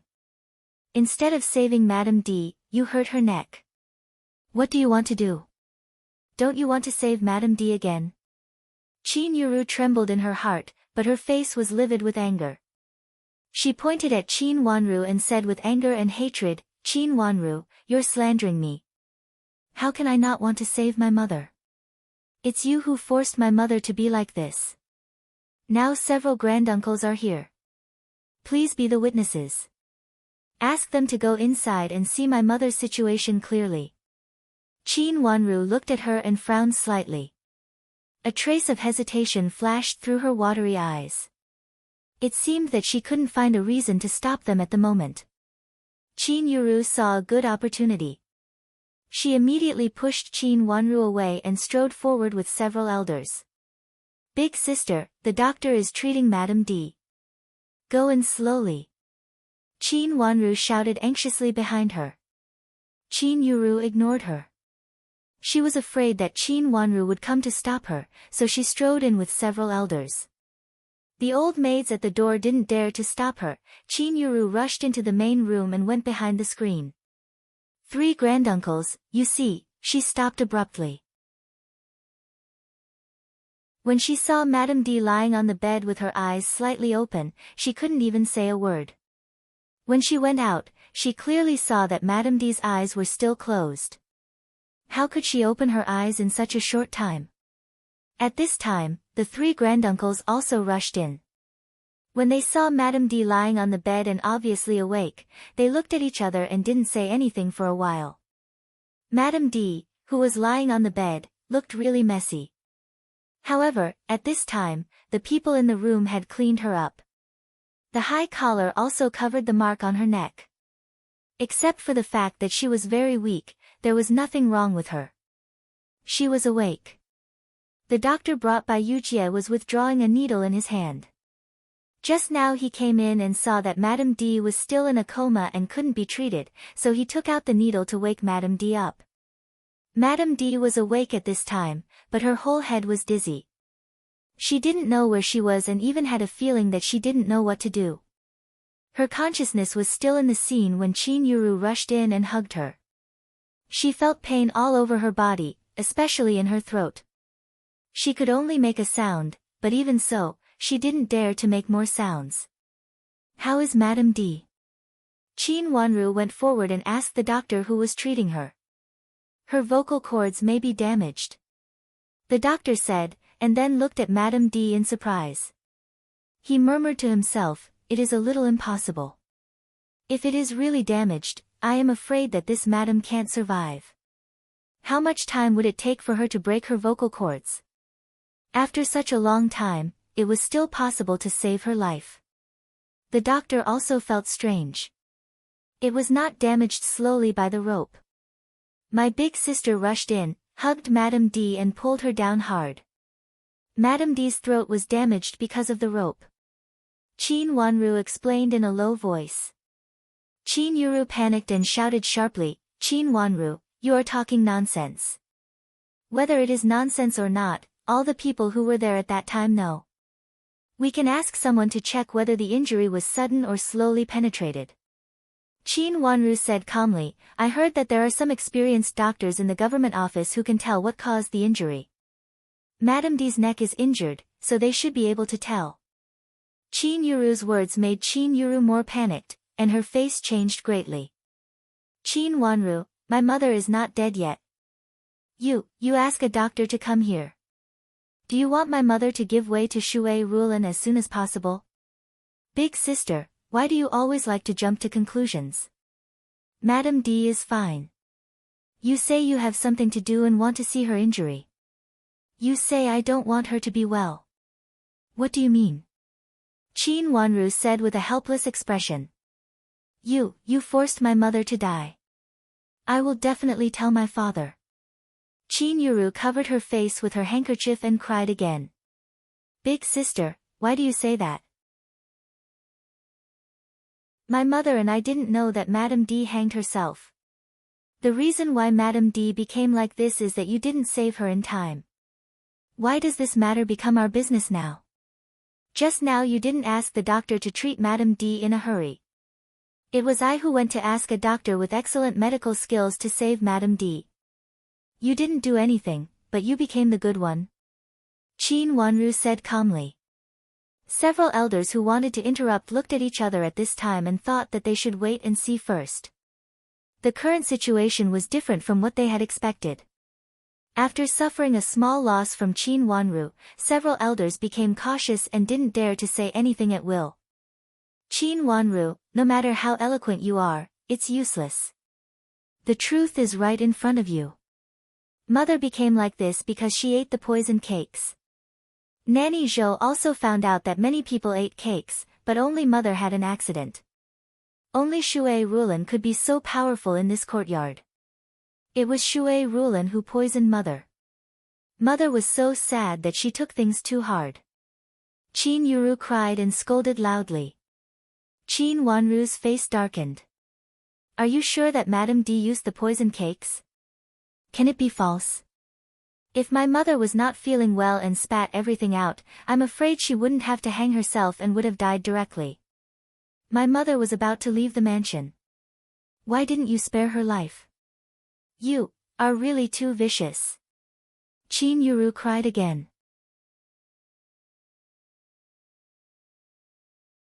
Chapter 367. What? You're talking nonsense. Chin Yuru panicked but still rebuked him loudly. She pointed at the doctor and said, Where did you come from? How dare you talk nonsense? If she wasn't poisoned, why did my mother get poisoned before? This is a famous doctor in the capital city. Are your medical skills better than his? A famous doctor in the capital city? The doctor who came later raised his eyebrows and looked at the doctor who shrank back at this time. He said coldly, This doctor is one of the famous doctors in the capital city. My medical skills are passed down from my ancestors. I'm much better than this famous doctor who has cured people to death. Cured people to death? You're talking nonsense. Chin Yuru was stunned and said tongue-tied. The doctor who came later stood up and walked to the crowd to pull the doctor who came before out. He looked him up and down and said, I can't believe that you still stay in the capital city after such a thing happened. Didn't you say you were going to leave? Chin Wanru smiled in her heart. Sure enough, this doctor was also problematic. He could cooperate with Madame D to put on such a show, which was definitely not what an ordinary doctor would do. Many doctors cherished their reputation very much and would not do such a thing, unless he was just an unknown doctor. But when Madame D asked this doctor to treat her before, he repeatedly said that his medical skills were excellent. Chin Wanru had long felt that there was something wrong with this doctor. It was a surprise that these two doctors knew each other. I was going to leave, but something happened in the mansion. I was asked to come. The doctor who came before could not be arrogant at this time and said timidly. You have such a strong smell of safflower on your body. Did you sprinkle safflower powder on your body? Do you need to sprinkle such heavy safflower powder on your body to treat a poisoned person? Aren't you afraid that there are pregnant women in the mansion who smell your heavy safflower powder? The doctor who came later said coldly. I didn't expect. The doctor who came before became more and more panicked. You didn't expect it. Or did you think that there was a pregnant madam in the mansion? When they entered the courtyard just now, the doctor also saw Shui Rulan. Now it was obvious that Shui Rulan was pregnant. The doctor didn't expect to see his colleague here. Moreover, it was a well-known colleague in the capital city. For a moment, he was forced to speak. His face turned red and he shouted anxiously, "I'm really here to see a doctor. How could I have thought of such a thing in a panic? Then why did you sprinkle safflower on your body?" The doctor who came later did not intend to let go of the doctor who came before. I was sorting out the herbs at home and accidentally spilled the safflower powder. The previous doctor had to answer, and the reason he gave became more and more strange. Spilled the safflower powder. Qin Huayong's voice came from behind. Shui Rulan, who was originally held by him, was pushed back by him and said in a low voice, "Go to the yard first." As soon as Qin Huayong returned to the mansion, he heard that something had happened in the mansion. Madame D hung herself because Shui Rulan could not tolerate her. No one knew whether she was dead or alive. Hearing the news, Qin Huayong hurried over. Although he had no feelings for Madame D, if Madame D really died, it would be troublesome. The old Madame of Duke Yong's mansion was not easy to deal with. She might make trouble. The conditions that he had negotiated with Duke Yong's mansion would also be invalid. He hurried to the Yulan pavilion. When he entered the door and saw Shui Rulan sitting in the yard, looking very leisurely, Qin Huayong was a little angry. No matter what, it was related to Shui Rulan. But now she was sitting outside so leisurely and did not go to guard Madame D. Qin Huayong even suspected that what the servants said before was true. Could it be that Shui Rulan secretly manipulated the previous things, which made Madame D lose her mind and make mistakes again and again, and Qin Yuru's reputation was ruined? Seeing Qin Huayong coming, Shui Rulan hurried over to greet him. Qin Huayong just snorted coldly and took Shui Rulan into the room. When she heard what the doctor said inside, she knew that she had wronged Shui Rulan. The doctor who came to see her was full of safflower smell. She could not stay in the room at all. Shui Rulan looked up at Qin Huayong and reached out to touch her belly gently. Her eyes became dim. Hearing Qin Huayong asked her to leave, she glanced at him, nodded and turned to leave. "Madam, let's go sit somewhere," Qianghua whispered. Shui Rulan took a deep breath and suppressed the pain in her heart. She reached out to touch her belly gently and went to the stone stool where she sat before. Even if she had nothing, she still had a child. She suppressed the complicated feelings in her heart and tried to calm herself down and not be disturbed by external things. Wanru was right. She could not let her child be lost. For the sake of her child, she could think of everything. "Father, Mother can't hold on anymore. You come at the right time. Come and see Mother. Why does she want to commit suicide?" Seeing Qin Huayong coming, Qin Yuru rushed to him, grabbed his clothes and burst into tears. She cried so hard that her voice was a little hoarse. Her eyes were red and swollen, and even her hair was messy. She looked extremely pitiful. Qin Huayong had never seen Qin Yuru like this. He felt a little sorry for her, so he followed her and pulled Madame D to him. Qin Wanru's eyes fell on Qin Huayong's face. She felt a flash of heartache. Her long eyelashes fell slowly, and her eyes were almost calm. Then she looked up slowly, and her eyes were calm. Seeing Qin Huayong coming, Madame D finally moved a little. She reached out to press her chest, as if she wanted to say something. However, she could only make a painful hee-hee sound in her throat. She couldn't say a complete word. Mother. Qin Yuru put down Qin Huayong and rushed to Madame D. But when she was about to fall on Madame D, she carefully stopped and only reached out to hold Madame D's hand. She cried, Mother, Mother, if something really happened to you, what would Yuru do? How would Yuru live? Looking at Qin Yuru who was in so much pain, Qin Wanru sneered in her heart. Qin Yuru was really good at pretending. It was Qin Yuru who wanted to kill Madame D, but now she pretended to be like this. It made people think that as a daughter, she loved her mother deeply and would never do such a thing. How are you? Seeing Madame D in such a miserable state, Qin Huayong's face became a little gentle and he asked. Madame D broke free from Qin Yuru's hand and reached out to hold Qin Huayong. She cried and wrote a few words on his palm. Qin Wanru saw clearly that the words she wrote were, Shui Rulan. At this time, Madame D still did not forget to frame Shui Rulan. Qin Wanru sneered in her heart. This plot should be set by Madame D herself. Whether it was poisoning or the doctor outside, it was Madame D's idea. Madame D heard that Qin Wanru and her mother came here, so she hanged herself. It was impossible to hang someone in such a short time. According to Madame D's idea, she should directly pretend to faint. At that time, Qin Huayong could not send her out of the mansion at this time. Of course, several clan elders were bribed by Madame D early and asked them to testify against Shui Rulan. When Qin Huayong came back, the matter had been settled. Being blamed by everyone, coupled with the doctor's deliberate red flower, Shui Rulan was angry and annoyed, so it was easy for her to get into trouble. But at this time, even if something happened, it could not be blamed on Madame D. She had been fainting, which had already let her stay out of the matter. As expected, it was a very vicious chess piece. Qin Wanru could even be sure that it was not only Madame D who set up the plot, but also Duke Yong's mansion.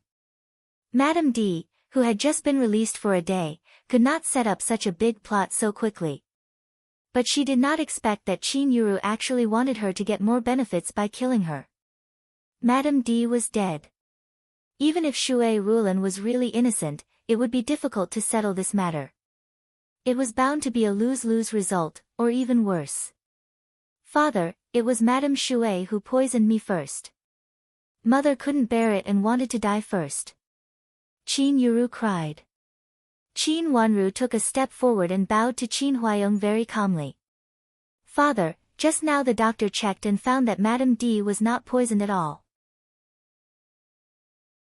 The so-called poisoning was said by Nanny Zhou, and no one else knew it at all.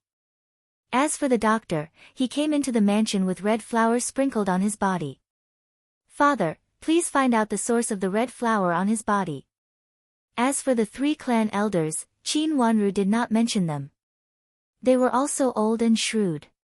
She had scared them once before, so this time they would not act rashly. They were the kind of people who would not act rashly until they saw the rabbit. As long as she had the upper hand here, these clan elders would not step in rashly. Not poisoned? Qin Huayong frowned. Madame D shook Qin Huayong's head hard.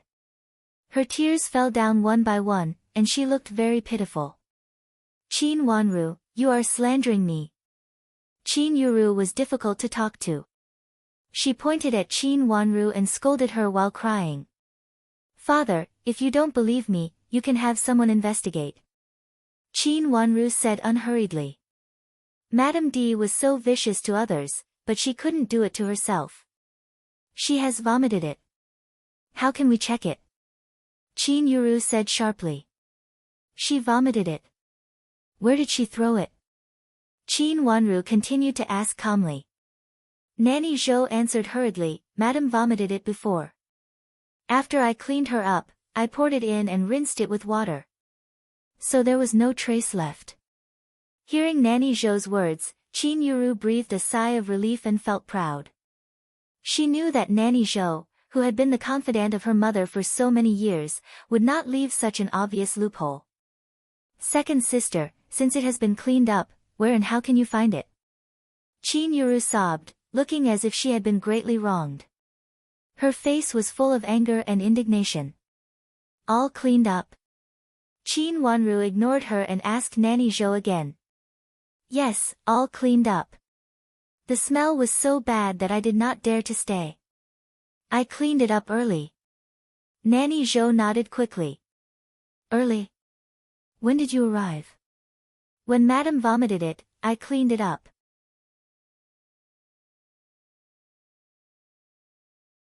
Chapter 368. Nanny Zhou's question was too detailed, and Qin Wanru seemed to want to find out the stains at that time. But these didn't exist. Nanny Zhou was a little flustered.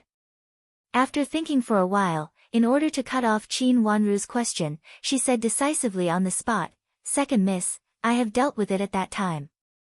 It happened suddenly. I saw Madame's look on a poisoned servant girl before, so I immediately guessed that Madame was poisoned. So I went to the kitchen and then to the doctor."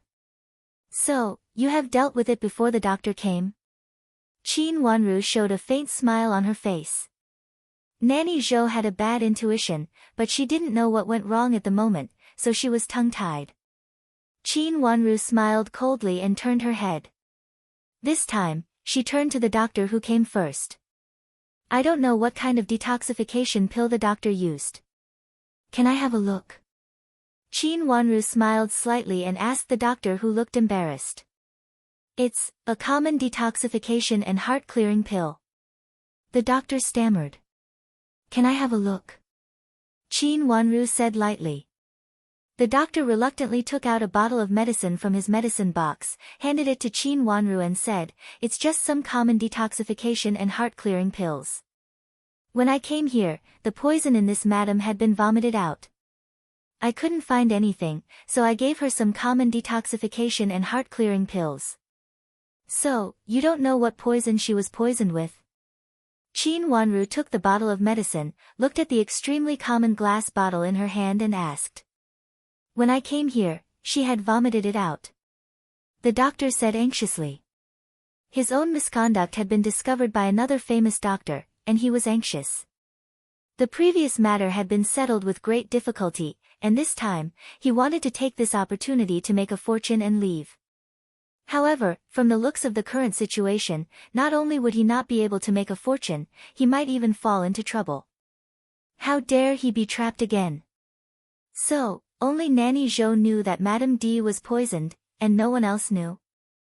Qin Wanru asked with a faint smile. Not only Nanny Zhou knew this, but also the doctor was full of the smell of safflower.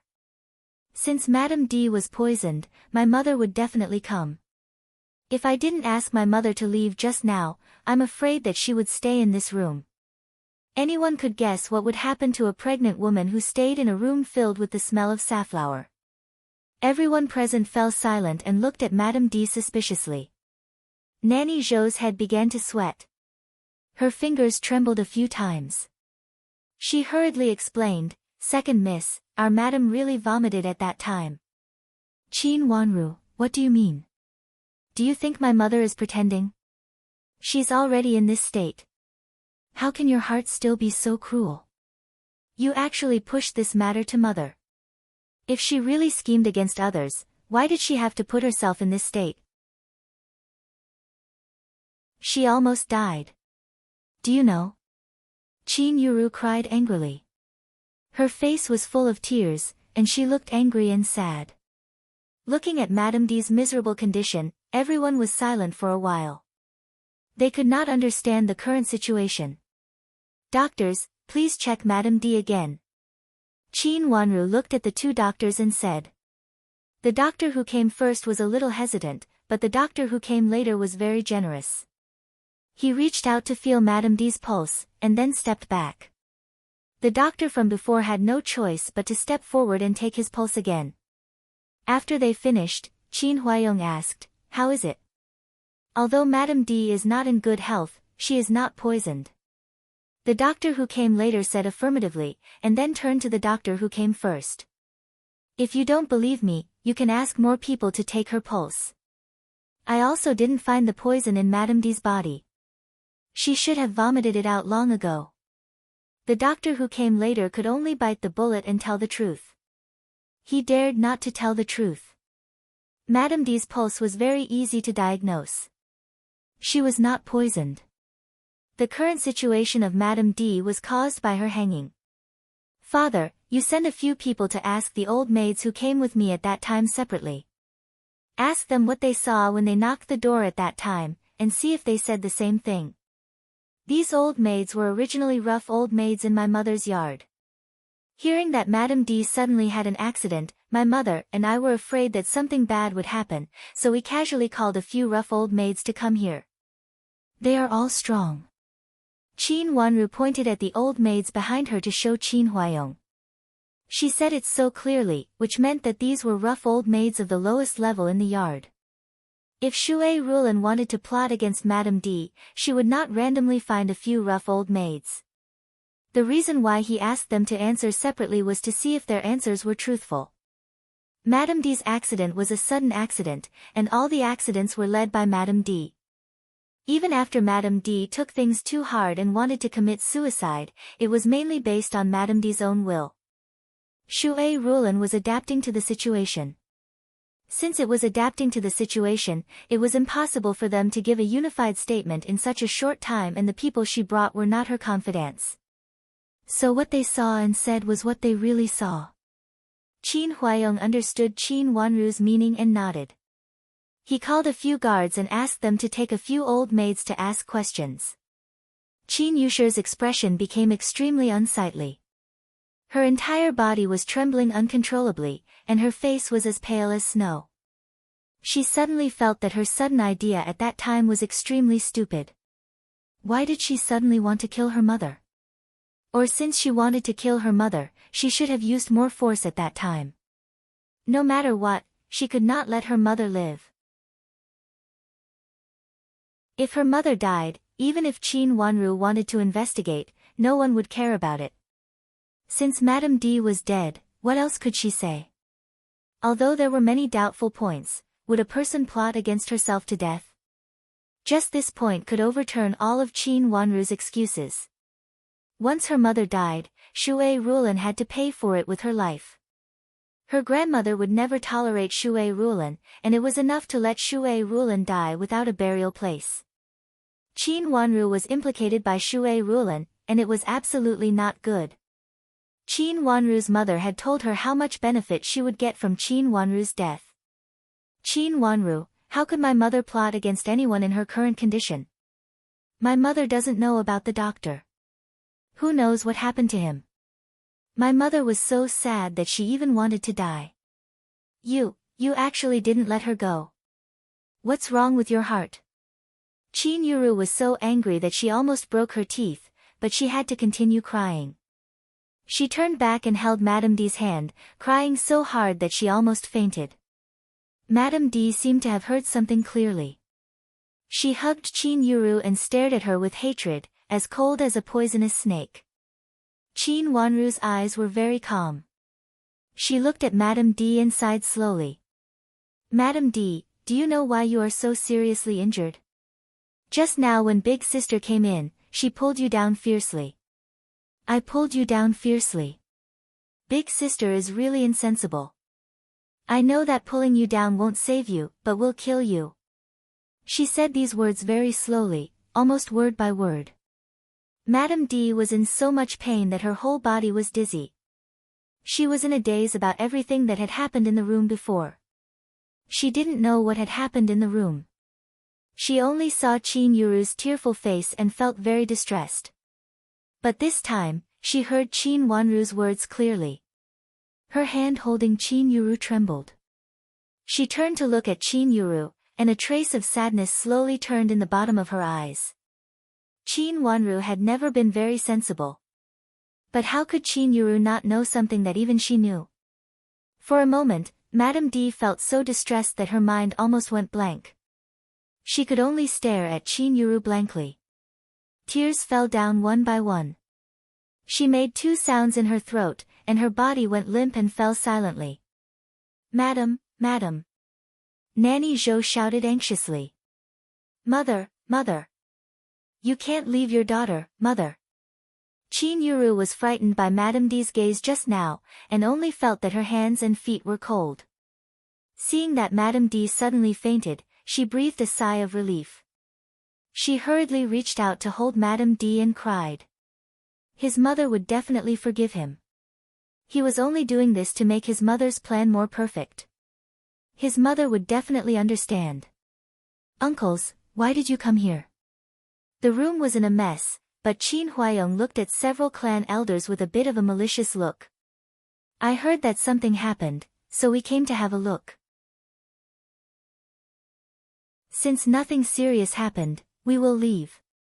The clan elders were all smart people. They knew that Qin Huayong was angry and wanted to drive them away, so they immediately said with a smile. In this situation, there was nothing for them to do. Even if they stayed, it would be useless. This was clearly a fight in the inner yard of Qin's mansion, and Madame D was the defeated party. If they intervened, not only would they not get any benefits, but they would also make Qin Huayong hate them. Qin Huayong was now the leader of the Qin family, and other clansmen still needed Qin Huayong's help. Naturally, they dared not to use their seniority to suppress Qin Huayong and make him unhappy. Please. Qin Huayong stretched out his hand inexplicably, and the three clan elders hurriedly nodded and left. It was good enough that Qin Huayong did not investigate them. If he continued to investigate, they themselves would not be clean. Come on, take this doctor to find out the cause of safflower. Qin Huayong looked at the doctor before with an unknown meaning. A guard came out from the side, reached out to take the medicine box for the doctor, and said politely, please. Although he said politely, his expression was stern, and his eyes were cold. There was a bit of killing intent in his eyes. These guards who had been following Qin Huayong were the personal guards he brought from Jiangzhou. Different from ordinary guards, they had really been to the battlefield and killed people. Their killing intent could not be hidden even if they wanted to. With such a heavy killing intent, they smiled gently at the doctor. This kind of strange feeling made it seem that they were not sending the doctor home, but sending him to the road of death.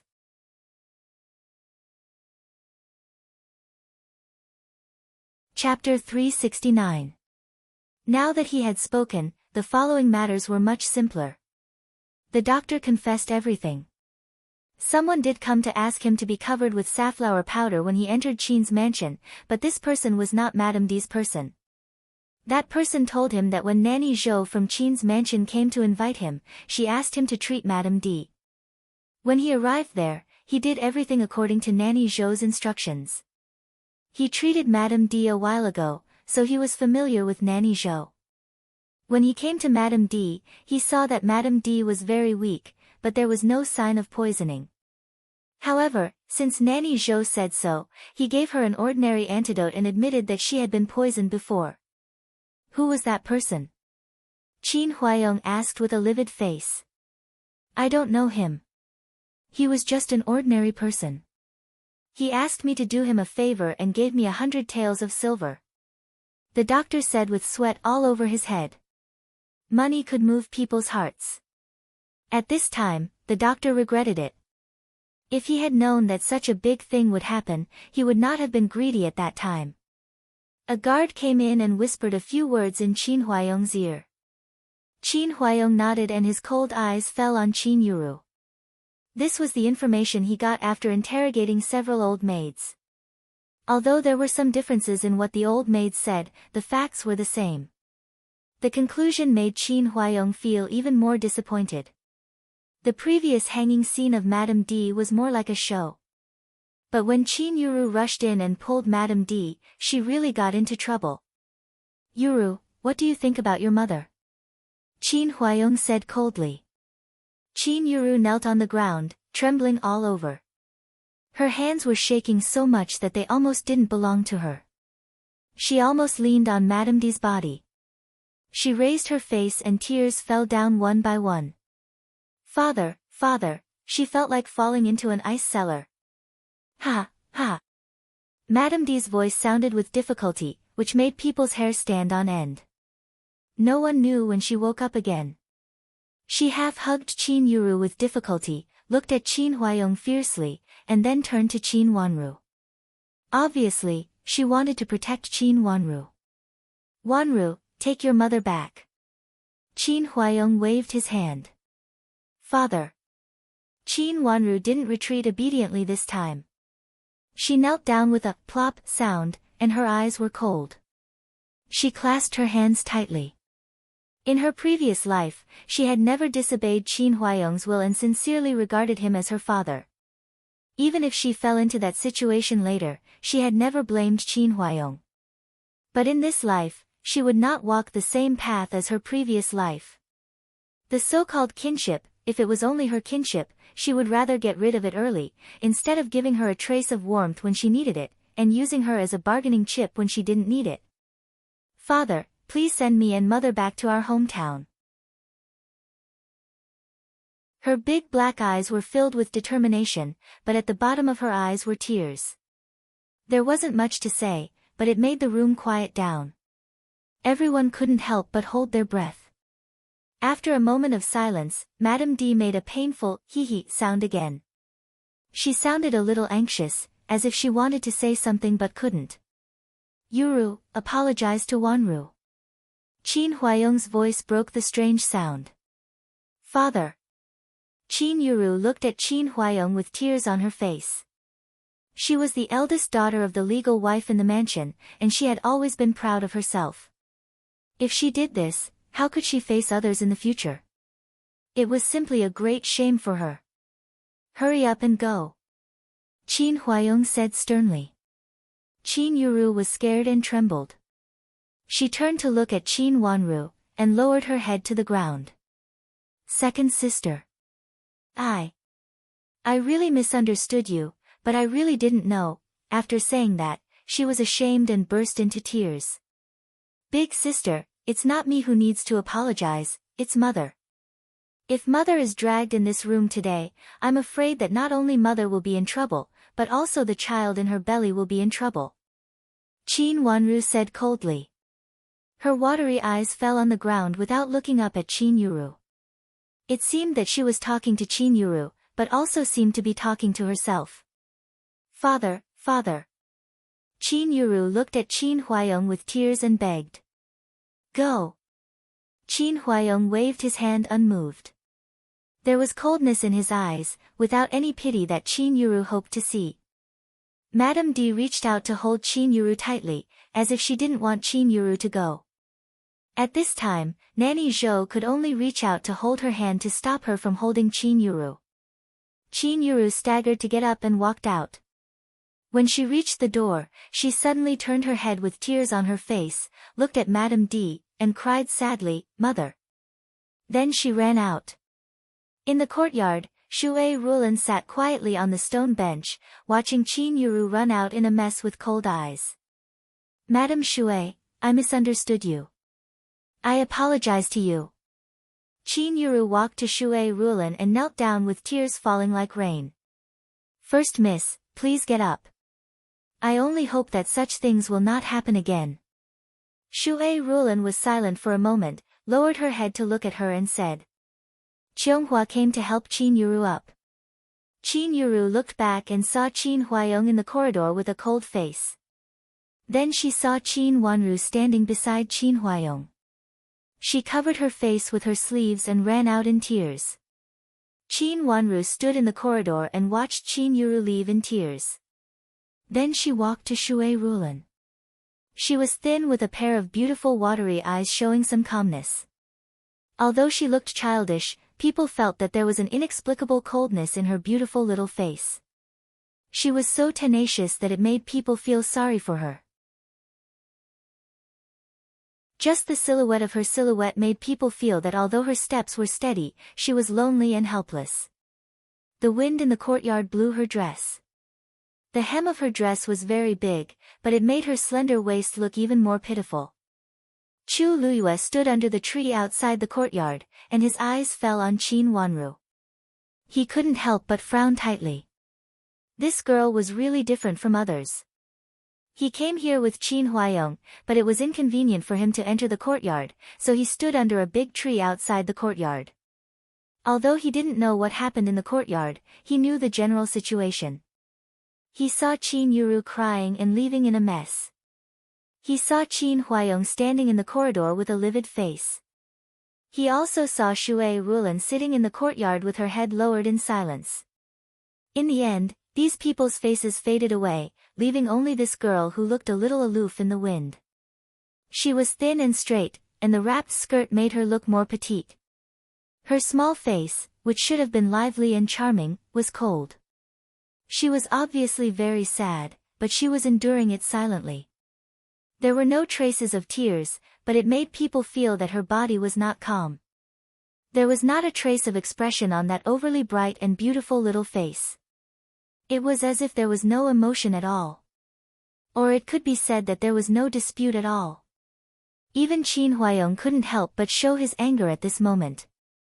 However, she had isolated everything from herself. Yes, it was as if all the disturbances just now were other people's business. She only coldly endured all her sorrow and sadness. At this moment, Chu Luiyue felt that he really remembered this girl for the first time. She was so small that he didn't care about her at all, but inexplicably she made him remember her. It was also the first time that he found that she was so beautiful that all the scenery lost color. She was even not inferior to Xiao Yanru.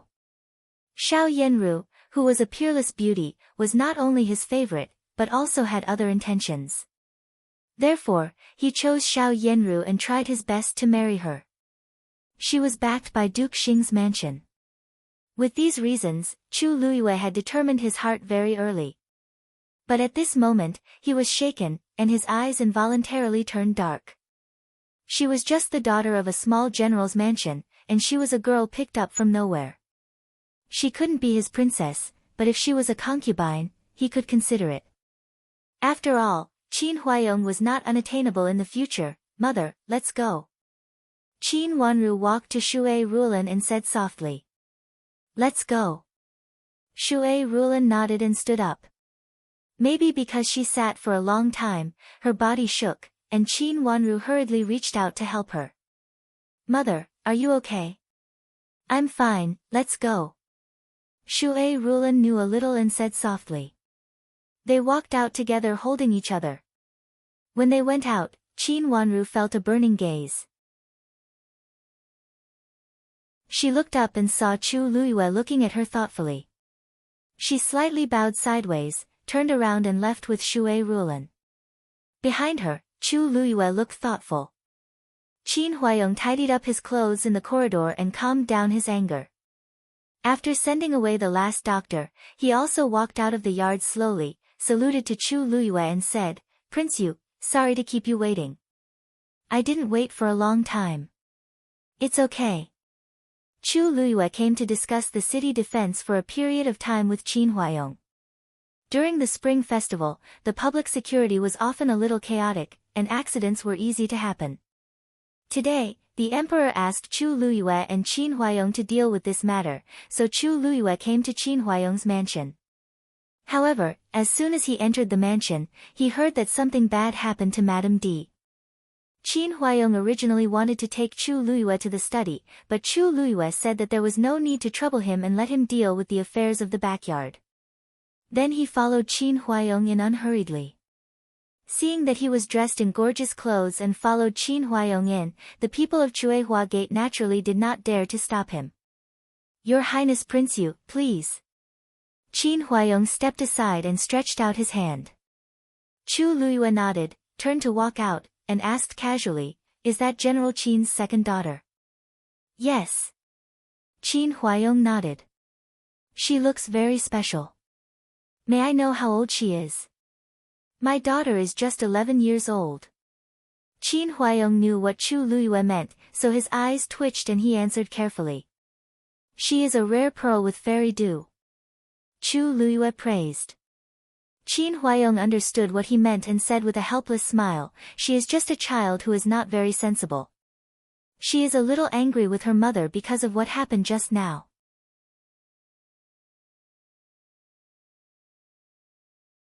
Chapter 370. It is inconvenient for Madame D to move in her current condition. I have gone to invite my brother-in-law just now. She has to take good care of herself first. Qin Huayong said with a wry smile.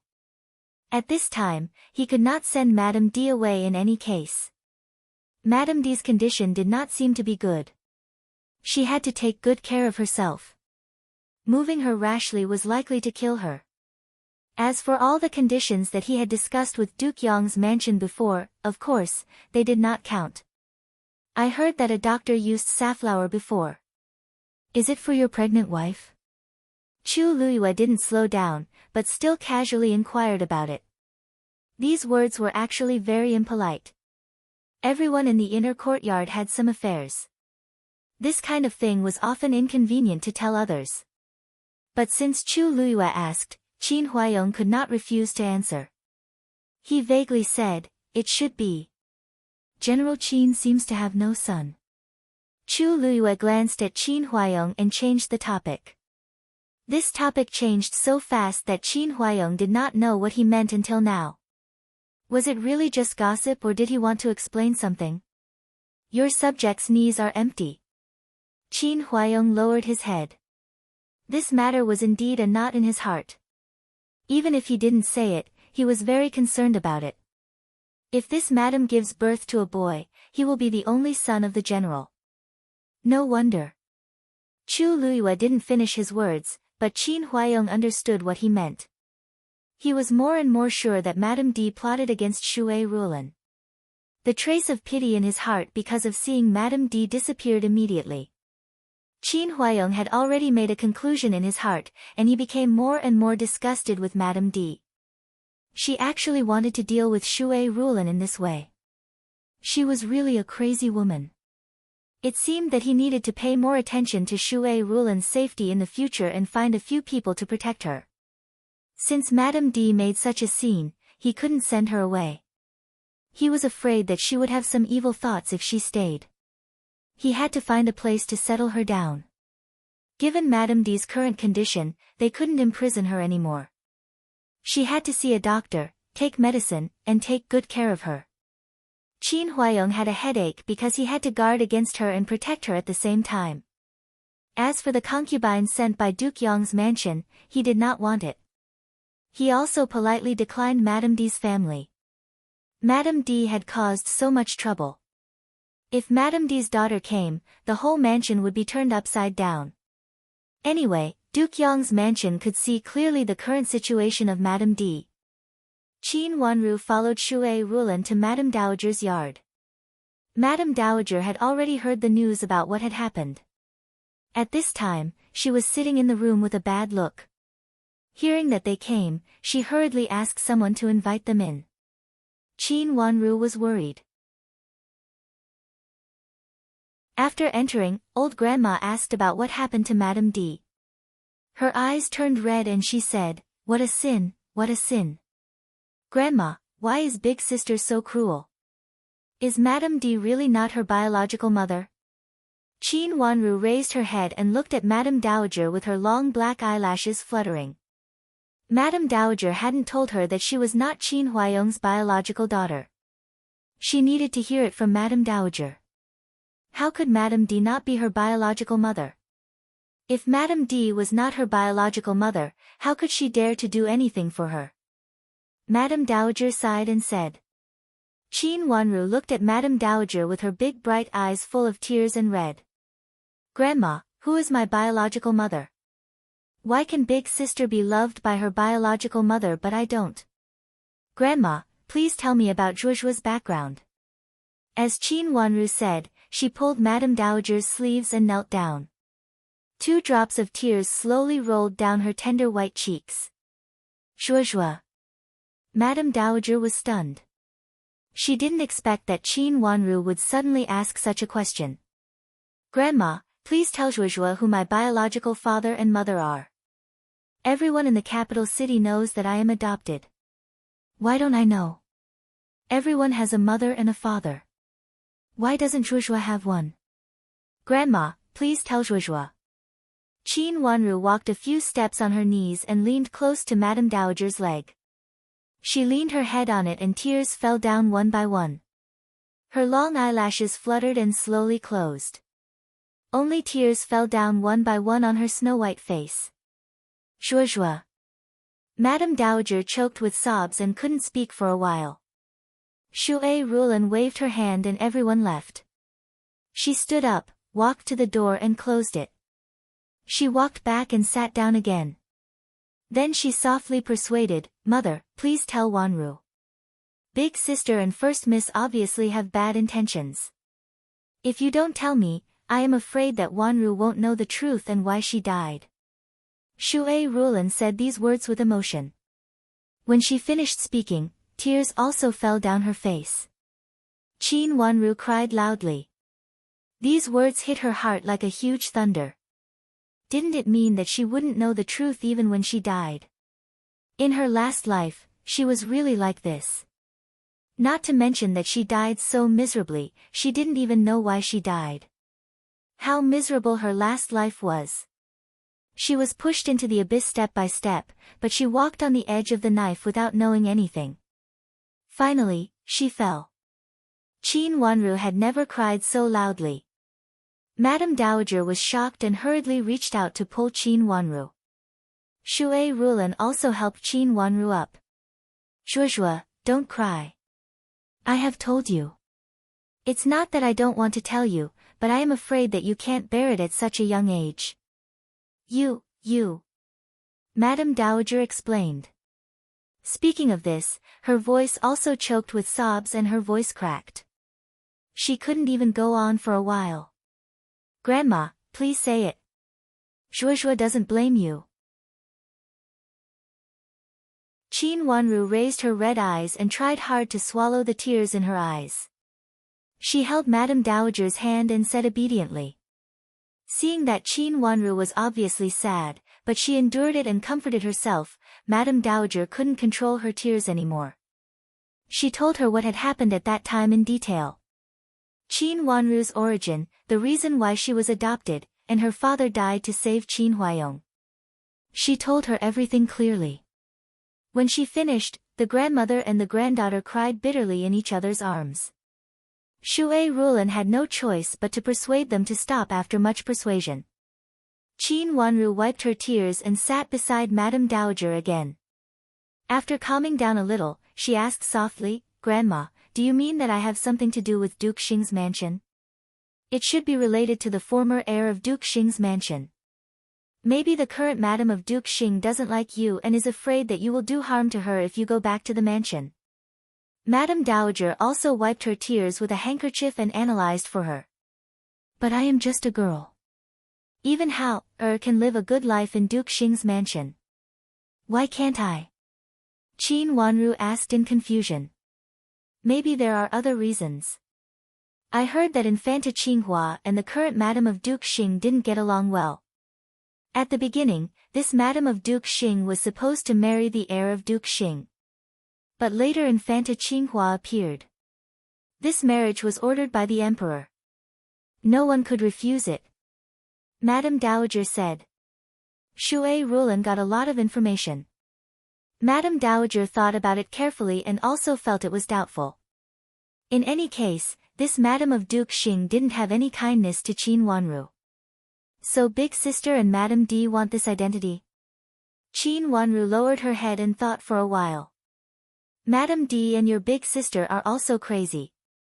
Even if you are the daughter of the heir of Duke Xing, how can Yuru get in? Do they really think that people of Duke Xing's mansion are stupid and can't find out this matter?" Madame Dowager said with disappointment.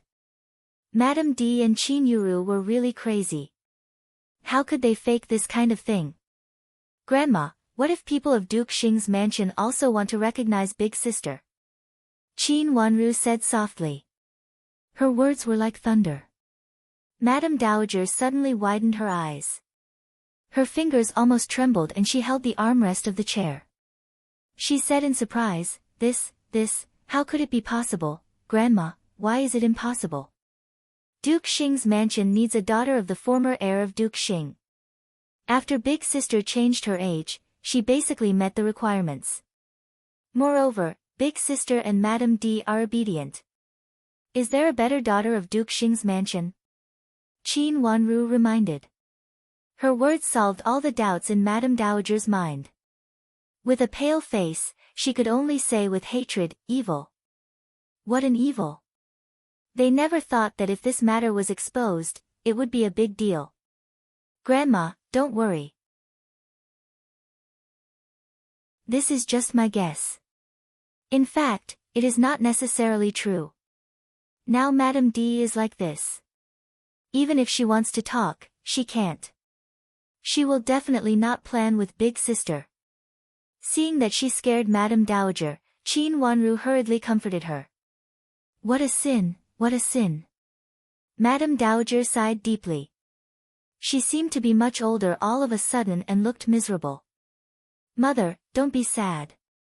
Don't worry. You still have me and Wanru. Shui Rulan also reached out to hold one of Madame Dowager's hands and comforted her. Zhuozhuo, don't blame your father. He and I are worried about you. We are afraid that you will be sad when you know the truth. Originally, your father and I didn't intend to tell you about it. We only planned to raise you as our own child. But now, we have a detailed understanding of your parents' matter. If we don't tell you, others will take advantage of it. Madame Dowager looked at Qin Wanru with pity in her eyes. Grandma, I know. Qin Wanru lowered her head to hide the tears in her eyes. She had always known that Madame Dowager treated her well. From the last life to the present, Madame Dowager had sincerely raised her as her own granddaughter and protected her wholeheartedly. She wanted to repay her biological father for saving Qin Huayong in those years.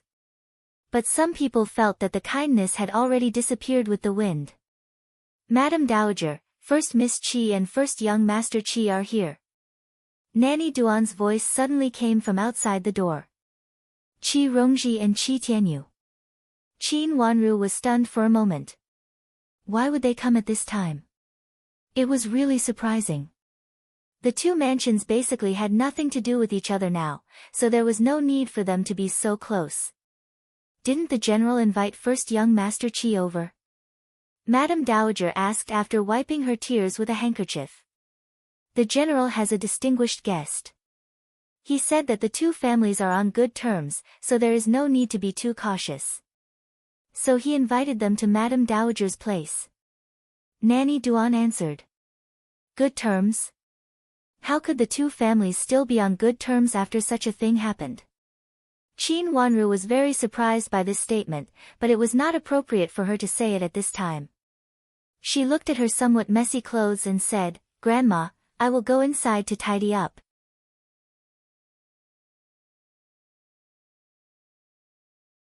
Chapter 371. After freshening up in Madame Dowager's inner room, Qin Wanru tidied up her clothes, but she didn't come out immediately. She just sat inside and listened to the conversation outside. Her eyes slowly became deep. Madame of Duke Xing still refused to stop. Didn't she know that Qi Rongji had always been very jealous? Originally, he wanted to inquire about some information about Duke Xing's mansion, but Qi Rongji was a surprise. Qi Tianyu and Qi Rongji were sitting outside. The two of them were here on behalf of the Qi mansion to send the New Year gifts. They said that Magistrate Qi had brought some local specialties from Jiangzhou and had just arrived this morning. Qi Tianyu was very polite, and Qi Rongji was also generous. She said that she had been taken care of by Qin's mansion before, so she specially came here from Duke Xing's mansion to thank them. She also gave them some gifts. After talking for a while, Qi Rongji looked around and asked with a smile, Old Grandma, where are Sister Yuru and Sister Wanru? Why don't I see them? Something happened to Madame D. Yuru went to take care of her. Old Grandma said with a smile. Something happened to Madame D. I'll go and have a look. Qi Rongji stood up immediately and said with concern. There's no need for that. There are several doctors here and most of them are foreign men. It's inconvenient for Miss Qi to go there. Old Grandma refused tactfully. What about Sister Wanru? Qi Rongji did not insist and sat down again when she heard that it was not convenient. Zhuozhuo just went to see Madame D and cried. Now she is tidying up her clothes inside. Old Grandma answered. I'll go to see Sister Wanru. Qi Rongji said anxiously, looking more and more concerned, which made Madame Dowager involuntarily look at her a few more times. Qi Rongji used to take pleasure in bullying Qin Wanru. Since when did she become so kind? Madame Dowager, Rongji was not sensible before. When she came to Duke Xing's mansion, she found that she got along well with the second miss of your mansion. The second miss is innocent, intelligent, and incomparable to others. Qi Tianyu smiled gently and explained the change of Qi Rongji's attitude in a few words. He also apologized for Qi Rongji. His tone was natural and his demeanor was gentle, giving others a good impression of him. Qi Rongji stood up cooperatively and bowed deeply to Madame Dowager. She looked guilty and said, "Madame Dowager, I was not sensible in the past and made Sister Wanru feel wronged." "You're welcome, Miss Qi." Qin Wanru appeared at the door of the inner room, looked at Qi Rongji and said softly. Her words were polite, and her attitude was neither distant nor close. Qi Tianyu glanced at her slightly red eyes and found that she did cry just now, and it was a big cry. Qi Tianyu had been with Qin's mansion for so many years, but he had never seen Qin Wanru's eyes so swollen. His eyes involuntarily became a little darker. "Sister Wanru, what's wrong with you? Were you bullied?" Qi Rongji also saw Qin Wanru's red and swollen eyes and immediately cried out in surprise. He came over and reached out to hold Qin Wanru's hand affectionately. Qin Wanru calmly stepped back to avoid her hand. She bit her lips, and the corners of her red lips turned white. "Miss Qi, I'm sorry that I can't accompany you. I have to go back to rest first." After that, she said goodbye to Madame Dowager and Shui Rulin sideways. Both of them nodded and could tell that Qin Wanru was not in a good state. "Sister Wanru, what happened?" Qi Rongji reached out and pulled Qin Wanru's sleeve again. She tilted her head to look at her face, and her face was full of concern. "Madame Dowager, can I send Sister Wanru back? I won't disturb her rest. I'll come back after I send her back." Qi Rongji turned to Madame Dowager and said earnestly. Madame Dowager hesitated and looked at Qin Wanru without saying anything. Madame Dowager, let Rongji accompany Second Mississippi. This time she came mainly for Second Miss Qin. She may have something to tell Second Miss Qin. Qi Tianyu also begged.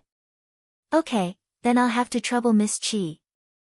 Seeing that they all said so, Madame Dowager said helplessly and looked at Qin Wanru. Qin Wanru nodded silently. Then the two of them walked out together. At first, they were very silent.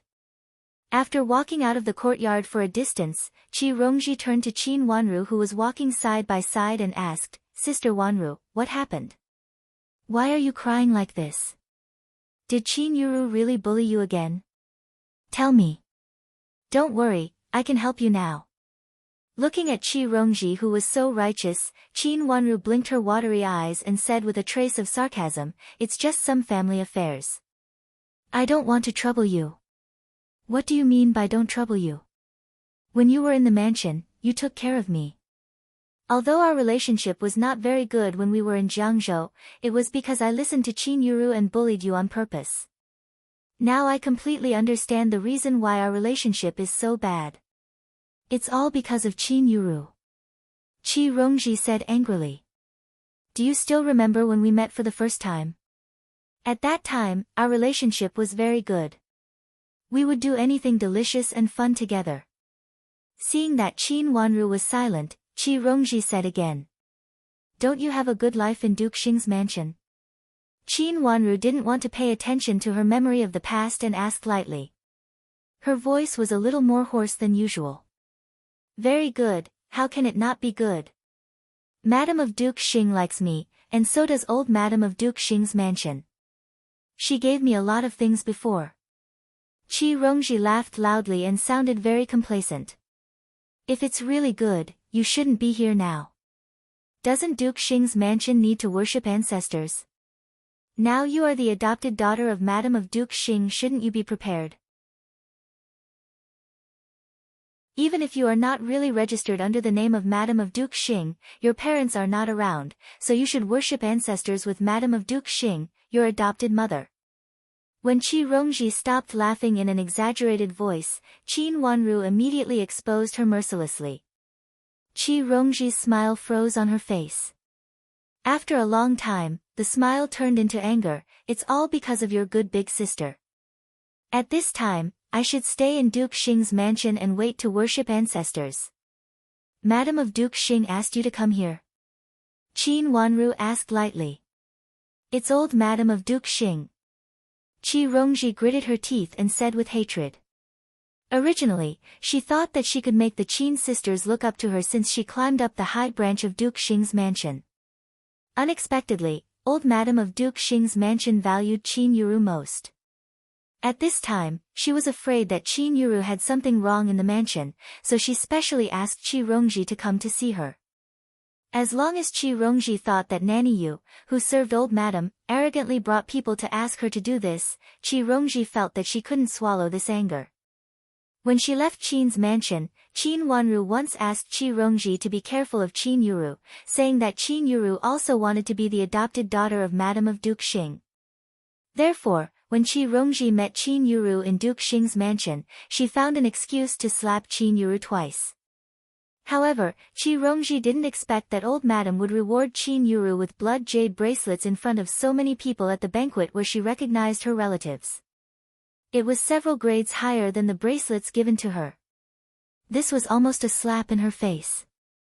If she still doubted Qin Wanru's words before, the behavior of old Madam of Duke Xing made her believe that Qin Yuru was indeed ambitious. There was no room for two tigers in the same mountain. Even if Qin Yuru was an adopted daughter, it was the same. If Madam of Duke Xing recognized too many adopted daughters, Qin Yuru would not be valuable. How could Qi Rongji allow Qin Yuru to have a chance to enter Duke Xing's mansion? However, before she figured out a way, old Madam of Duke Xing's mansion actually sent an old maid to ask her to come to Qin's mansion today to inquire whether Qin Yuru had anything wrong. She said that Qin Yuru originally said that she would come to Duke Xing's mansion to visit old Madam today. It turned out that it was Qin Yuru again. Qi Rongji was so angry that she forced herself to get on the carriage to go back to her home and find an excuse to come here with her brother. What do you want? Qin Wanru said straightforwardly without beating around the bush. I don't want to see Qin Yuru marry into Duke Xing's mansion. Qi Rongji gritted her teeth and said with hatred. This matter, you can't make the decision. Qin Wanru said, old Madam of Duke Xing's mansion likes Qin Yuru, and Madam of Duke Xing also thinks highly of Qin Yuru. It is only a matter of time for Qin Yuru to marry into Duke Xing's mansion. They will not change their minds because of your opinion. Why do they like Qin Yuru so much? With Qin Yuru's character, shouldn't she be disliked and despised? Qi Rongji said unwillingly. Qin Yuru's character was the worst woman she had ever seen. Such a cheap woman dared to make her brother a cuckold and then kicked him out. Every time Qi Rongji thought of this, she felt extremely angry and hateful. Qin Yuru changed her age and married Madame D. I heard that Duke Xing's mansion once lost a little miss, and her identity and age are very similar to her current identity and age. Qin Wanru continued to say calmly. After saying this, she frowned and seemed to feel that she had said something indiscreet. She immediately said seriously, Miss Qi, what happened between you and her has nothing to do with me. What I said just now is not true. It's all hearsay. You don't have to take it seriously. I am really tired now. If you have anything to say, you can say it to me later. I'll go back first. After saying this, she quickened her pace and left in a hurry, as if she had said something wrong and fled in panic. Qi Rongji was stunned and didn't respond with her eyes wide open. Qin Wanru's words were so shocking that she couldn't believe what she had heard was true. What did Qin Wanru mean? Qin Yuru wanted to be a lost miss of Duke Xing's mansion. What did it mean? Why didn't she understand it? Did it mean that Qin Yuru wanted to pretend to be the real miss of Duke Xing's mansion? Qi Rongji felt that her whole head was buzzing. It seemed that she had grasped something but didn't grasp it at the moment. When she came to her senses and wanted to ask Qin Wanru again, Qin Wanru had already left without a trace. Standing where she was, Qi Rongji's face changed from jealousy to anger. After stamping her feet where she was, she turned around and ran to Madame Dowager's Xining pavilion. She remembered that her brother had evidence. Her mother had mentioned to her in a letter that it had something to do with Qin Wanru.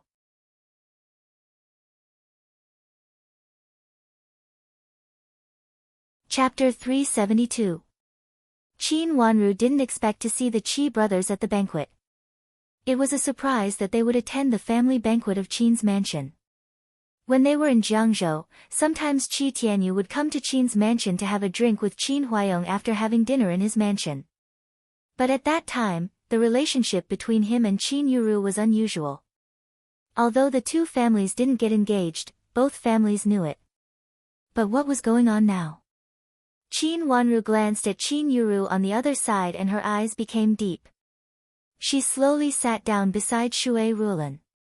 Madame Dowager sat at the main table with Shui Rulan on one side and Qin Huayong on the other side. Qin Yuru and Shui Rulan were separated by a table, and Qin Wanru happened to sit between them. On the other side of Qin Huayong was Qi Tianyu, and on his side was Qi Baiyu. Qin Yuru sat next to them. Qi Baiyu hadn't seen Qin Wanru since he came to the capital city. This time, he winked at her. Qin Wanru smiled slightly. Qi Baiyu, who used to be fair, was much darker now. She didn't know what he was busy with recently. Qi Tianyu also smiled gently at Qin Wanru. Compared to when they were in Jiangzhou, he was calmer. What was going on? Qin Wanru sat down and glanced at Qin Yuru on the other side. Qin Yuru, who had dressed up again, looked quiet and even a little shy, completely different from her crazy look before. Qin Wanru wasn't too surprised that she could appear at the family banquet. Qin Huayong only had one biological daughter, so he couldn't be cruel to her. Even though she had done such a rebellious thing, Qin Huayong pretended not to see it and only asked her to apologize to Qin Wanru and Shui Rulan, as if it was just a misunderstanding and Madame D deserved it. Qin Yuru, who was cruel and merciless and could even hurt her biological mother, just misunderstood. A trace of sarcasm flashed in Qin Wanru's eyes. Fortunately, she didn't want to bring down Qin Yuru at once. Qin Yuru was still a chess piece that sank with Duke Yong's mansion. If she lost her usefulness at this time, it was not what Qin Wanru wanted to see. First, Miss Qin, can I exchange places with you? Qi Baiyu said to Qin Yuru with a smile. He pointed at the place where they were leaning against each other. If the two of them were replaced, Qi Tianyu would be standing next to Qin Yuru. This. Qin Yuru raised her blushing face. It could be seen that she had carefully dressed her face, which made her look beautiful and elegant. She was originally an outstanding beauty. At this time, she looked like she wanted to say something.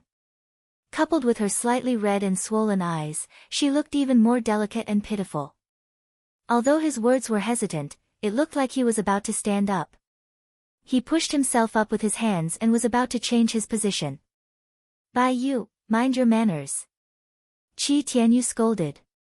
Qi Baiyu looked at Qi Tianyu helplessly. Big brother. Qin Yuru lifted her body slightly and looked at Qi Tianyu stiffly. There were tears in her eyes. First, Miss Qin, please sit down. Baiyu is not sensible and is talking nonsense again. Now is not the time when we were in Jiangzhou. Everyone has grown up. Even second miss is no longer a child. Qi Tianyu said to Qin Yuru with a gentle smile. His words were extremely polite. It seemed that there was really nothing between him and Qin Yuru, and there was no longer any connection between them. Previously, when they secretly hugged each other behind the rockery in the mansion, there was no longer any trace left. The past was the past, and there was no longer any personal feelings between them. He was very decisive and resolute. As for Qin Yuru's refusal, which made him lose face in the whole Jiangzhou, he didn't mention it again. He seemed to be very magnanimous. Qin Huayong looked at Qi Tianyu and nodded repeatedly. He felt that Qi Tianyu was indeed the man he liked. It was the best that he could think like this. With Qi Tianyu's help, he and Magistrate Qi, who had been friends for many years, didn't have to tear their faces because of the affairs of two little children. Qin Yuru sat down again and gently looked at Qi Tianyu.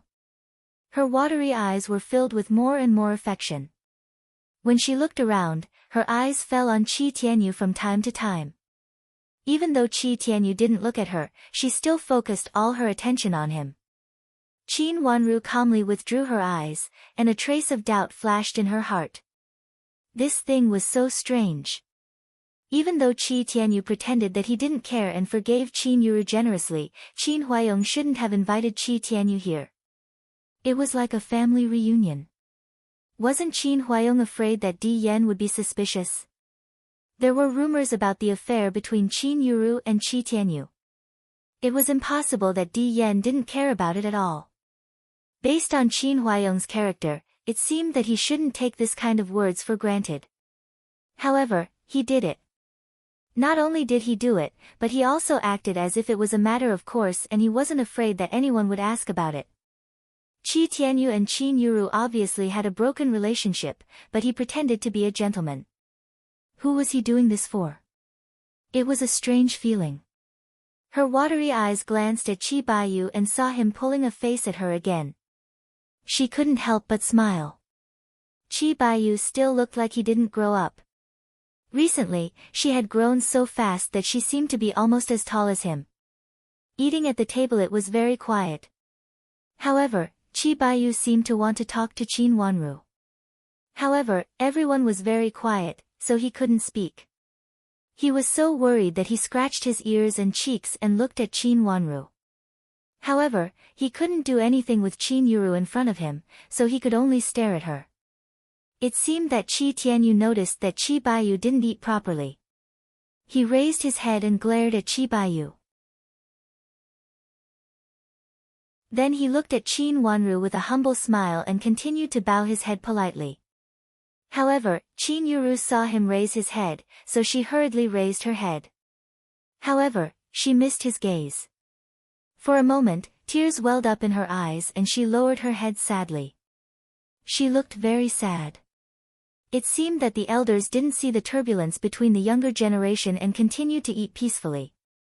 When they finished, the servants began to clean up. They moved to the side to drink tea and rest. This time, Qi Baiyu moved quickly and directly sat beside Qin Wanru. Do you know what I've been doing recently? What? Qin Wanru asked in surprise. Looking at his restless look, it seemed that he was doing well recently. I'm learning martial arts from a general. Qi Baiyu said with joy. Learning martial arts? Yes, to see if I've grown taller and darker recently. Qi Baiyu said proudly and reached out his hand to show his height. You seem to be shorter than me. Qin Wanru blinked her watery eyes and laughed in a low voice. Her words successfully made Qi Baiyu look bad. He snorted coldly and looked up and down at Qin Wanru. You're still shorter than me. I plan to take the martial arts exam in the future. I don't want to study anymore. Qi Baiyu said happily. In her previous life, Qi Baiyu actually didn't take the martial arts exam, but he still chose to be an official. Who are you learning martial arts from? Qin Wanru asked calmly. Could it be that this person was the benefactor that Qi Baiyu met in her previous life? I can't tell you. I'll tell you when I'm successful in the future. Qi Baiyu said proudly. Qin Wanru was speechless. She wanted to remind him, but she didn't know much about Qi Baiyu in her previous life. She didn't know how he became an official. If he didn't pass the imperial exam, he must have made great contributions or was supported by someone. At this time, she couldn't remind him even if she wanted to. I heard that the lanterns in the capital are very lively. When we go out later, where should we go to see them first? Qi Baiyu lowered his voice and rolled his eyes. Lanterns? Qin Wanru was stunned. Don't you know that? Today, General Qin asked my brother and me to accompany you to see the lanterns at night. The lanterns in the capital are very lively on the eve of the Spring Festival, much more lively than those in Jiangzhou. It is said that there are more than just lanterns at night. Qi Baiyu said in a fuss. Was he asking his brother to take her and Qin Yuru out? Qin Wanru didn't expect such a thing. She tilted her head and looked at Qin Huayong, who was talking to Shui Rulan in a low voice. The atmosphere between them was not bad. Qin Huayong looked at Shui Rulan with gentle eyes, and old grandma joined in from time to time. If it weren't for Madame D's farce, they would look like a happy family at this time. Actually, it's not lanterns. The lanterns are on the 15th day of the first lunar month. It's just that it's very lively today. Some places in the capital will have riddles, singing and dancing. It's very lively. Uncle wants me and Baiyu to accompany you out. It's so lively on the street, in case of accidents. Qi Tianyu said gently on the side. Qin Wanru found that Qi Tianyu was sitting next to Qi Baiyu, and Qin Yuru was sitting next to him with a shy look, holding a handkerchief in her hand and listening to them. Was it very strange? Qin Wanru's long and thick eyelashes fluttered, and a smile appeared on her face. She nodded and was about to say something when she suddenly heard Qin Huayong raise his voice and said to them, "When you go out together, be careful on the road. Go early and come back early. Don't be too late. Uncle, don't worry. I'll definitely bring them back safely." Qi Tianyu stood up and said. Shui Rulan reached out to hold Qin Wanru's hand and said worriedly, "If it's crowded outside, come back early. Be careful to follow your big sister and the two childs of Qi's mansion. Don't get lost. You're not familiar with the roads in the capital, so be especially careful." Qin Wanru knew it was not convenient for Shui Rulan to go out in her current condition, so she naturally wouldn't go with her. She nodded and said, "Mother, don't worry, I know." Since it was a planned itinerary, and it was late, old grandma asked them to get up early to enjoy themselves before they arrived in the capital. Shui Rulan couldn't go out, and old grandma didn't have the energy to do so, so Qin Huayong naturally stayed to accompany them. Qin Wanru and the others each took a servant and went out from the front door. This time they didn't call a carriage. Not far from the front door was the street. Since they were going to enjoy themselves, of course they would mainly enjoy themselves. As soon as they got out of the mansion, Qi Baiyu immediately became lively and kept talking while pointing here and there. It seemed that he was very familiar with the capital. When he talked to Qin Wanru. They walked in front, and Qin Yuru and Qi Tianyu fell behind.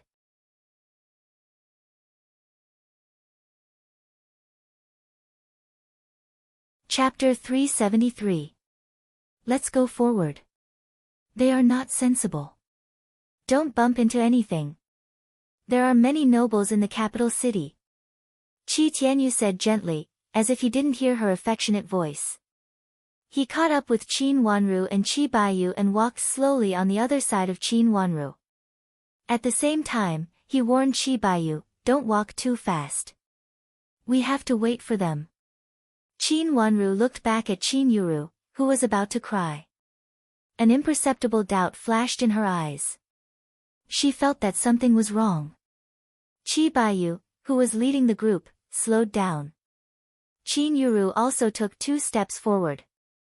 Everyone walked in a straight line. Seeing Qin Yuru stood beside Qi Tianyu, Qin Wanru smiled slightly. She looked away from them with an ambiguous smile on her lips. They finished dinner very early today. It was getting late, but lanterns of various colors were hung high on the street. There were activities in front of some shops. There were small prizes given to passers-by. There were many people watching. From time to time, there were sounds of laughter and jeering. The peddlers took advantage of this time to pick out their goods. They crowded at the edge of the crowd and shouted loudly, which made the night more lively and noisy. Carriages could not go through.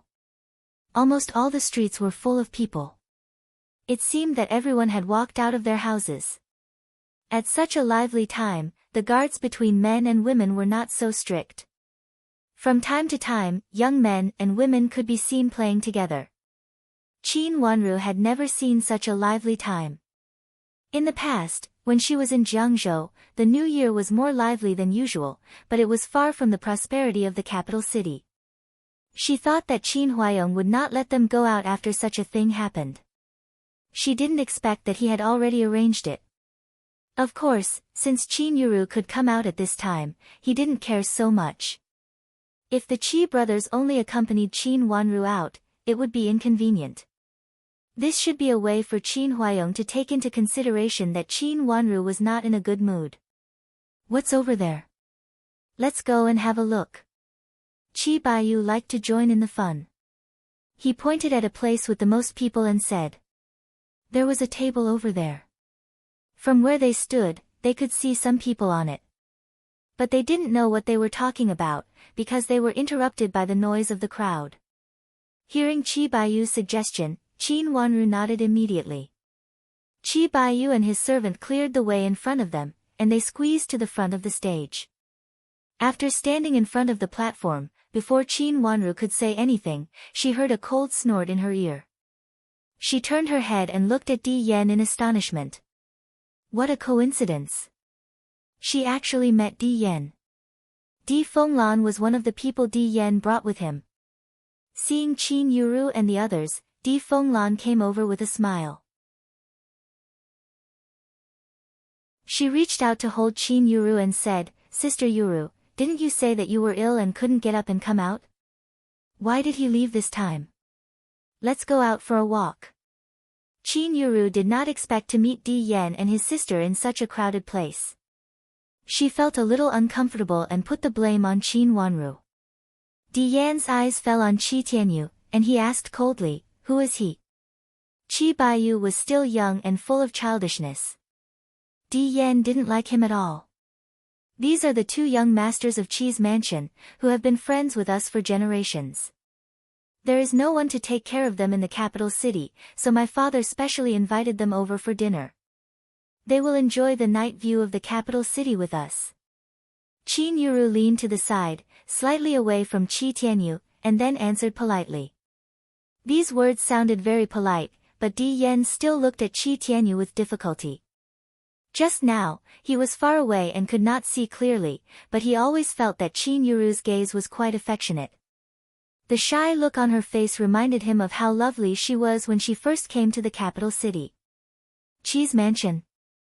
From Magistrate Qi's mansion in Jiangzhou? Di Yan asked with an unfriendly look. "Yes, greetings, Your Highness." Qi Tianyu raised his eyes and cupped his hands. Compared to Di Yan, his current status was a little lower. Of course, being the heir of a noble family was different from being a commoner. "Since we met together, let's watch together." Although Di Fenglan didn't like Qin Wanru, she couldn't leave Qin Wanru alone. She said in an ambiguous tone, "But be careful. Don't get involved in everything like a greenhorn. If something really happens, it will be troublesome." Qin Wanru smiled slightly, as if she did not see Di Fenglan's provocative look, and her eyes fell on the high platform. It was actually a flower stand, surrounded by pots of flowers. Although it was not the season for flowers to bloom, there were still a few flowers blooming sporadically. Just like this, it had already added a touch of color to the winter night. Many women squeezed their way over, and even the people who were protecting them followed along. Here is a piece of calligraphy. If anyone can copy it in the shortest time, and the copy is the most similar, I will give you a big gift. On the platform was a man who looked like a shopkeeper. After coming out, he made a round bow to the surrounding, with a smile on his face. "What calligraphy, what calligraphy?" Immediately, someone below the platform shouted and asked. "Take it out and have a look. There are many scholars here." Another person shouted, and many people followed and laughed. Hearing what they said, many people looked around, and sure enough, they saw many gentle people standing there, and each of them seemed to be very thoughtful. Scholars always cared about calligraphy and painting. Moreover, there would be a spring boudoir soon, and now there were more scholars in the capital city than in the past. Don't rush, look at this calligraphy first. The shopkeeper stretched out his hand and pressed around, waiting for the voices around to lower, and then said with a smile. A shop assistant took out a piece of calligraphy from behind the platform, and the shopkeeper took it carefully, and then hung it on the hanging rope in the middle of the platform. After hanging it up, the paper fell down, and immediately a big calligraphy with strong strokes could be seen on it. There were only 4 words, but these 4 words were written into the paper, and it could be seen that the strokes were strong, which could not be written by ordinary people. The people below the platform immediately clicked their tongues and praised, and those scholars who knew calligraphy even said it was good. This kind of calligraphy was not only beautiful, but also powerful. It was difficult for a gentle scholar to do this. This piece of calligraphy is a treasure in our shop. I heard that it was written by a general, and the strokes are stronger. If anyone can write this kind of calligraphy, after the first, second, and third place are selected, our shop will send a few unique copies to you. The shopkeeper smiled and pointed at the words on it. Qin Wanru just found that the shop behind the platform was actually a writing shop, but the shop was very big. However, the platform was bigger, and the previous shop was blocked tightly. It was actually written by a military general. No wonder the strength of the brush was so strong. The people below the stage all gasped in admiration, but no one stepped forward. Writing was not a difficult thing for scholars, but the difficulty lay in the strength of the brush. Moreover, looking at the characters, it was impossible to write such characters without a foundation of more than 20 years. There were many scholars below the platform, and they were afraid to be the first to go up and make a fool of themselves. Although it was lively, no one stepped forward. Qin Wanru frowned and looked at the characters on the platform.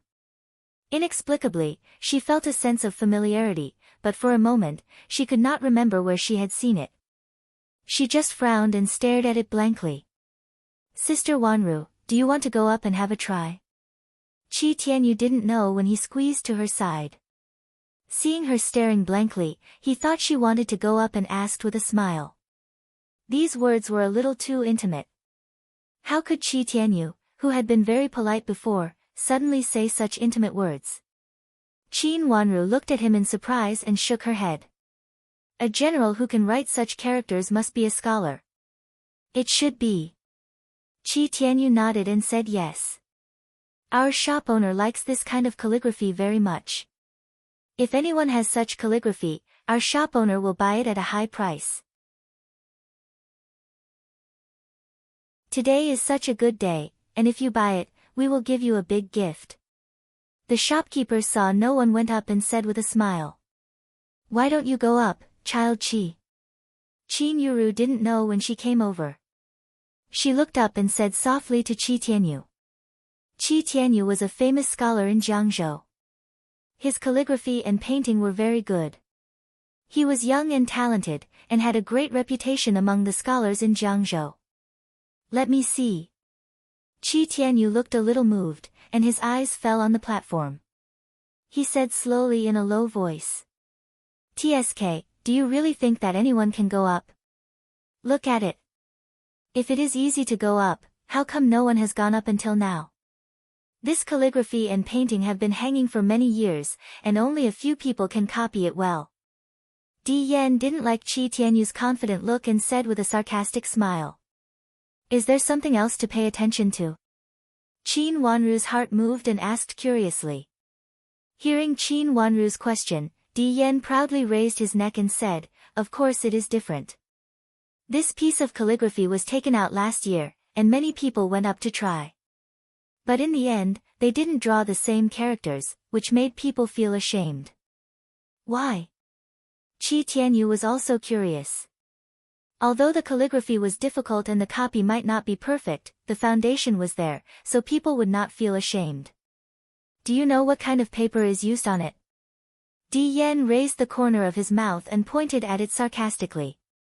The shopkeeper took out a stack of paper and a few brushes, and put a few tables, which seemed to be prepared for the people who went up to draw. What kind of paper? Is it white sand? Qi Tianyu was not an ordinary person. He looked at the paper, and his eyes turned, and asked. Di Yan was very surprised that he could see the truth so quickly, but he felt more and more displeased with him. Child Qi, you are right. It is white sand. Di Fenglan replied with a smile, and she liked Qi Tianyu. It is white sand, so this must be a snow goat writing brush. Although white sand was also rice paper, it was more impenetrable than ordinary rice paper. The ink would not penetrate the back of the paper, and the strength of the brush and wrist was very high.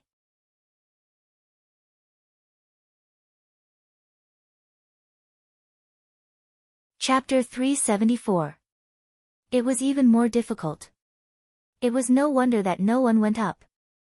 Those who had been in the capital all along had a wait-and-see attitude. As for those who were not in the capital, because no one really went up, they were all very cautious. For a moment, there was an awkward silence below the stage. Qin Wanru felt that the shopkeeper's smile became awkward. No one brought gifts last year? Qin Wanru asked. No. Before going up, no one expected that the shopkeeper would be so crafty and put these two things together. Who would practice writing with this kind of paper?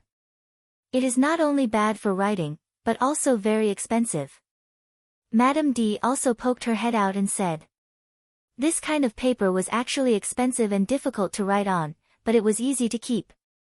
Qi Baiyu blinked his eyes. He was always quick-witted and immediately thought of another solution. Who wrote that word? Can't you find similar ones? Didn't they say that if you sell the same kind of stickers to them, they will also get a big gift? I don't know who wrote it. It is said that many people went up to see it but said that they had never seen it before. And it is not written by a famous person. General? Who knows which general wrote it? I really can't tell. Di Yan shook his head and said. Therefore, the shopkeeper's words were all empty words. He was just having fun. As expected, after waiting for a while and seeing no one went up to the stage, some people couldn't help but feel that their writing was good enough and volunteered to go up to the stage. After the first one, there was a second one. There were 5 tables on the stage and 5 people went up at once. After the 5 people came up, they picked up their pens and copied the characters in the middle. The audience became quiet and quietly watched them write. As soon as they started to write, they immediately found that the paper and pens were different. Their hands trembled and they made a mistake at the first stroke. It was difficult to get back after the first mistake. The audience burst into laughter. The few people who went up on the stage could be considered skilled and daring. After being laughed at like this, coupled with the fact that the pen and paper in their hands were not used to their liking, all of them instantly became crooked. When they finished writing, they looked at their own handwriting and then at the handwriting hanging on the wall. All of them covered their faces in shame. When the shopkeeper hung up the paper, the people below laughed incessantly. This was really good fun.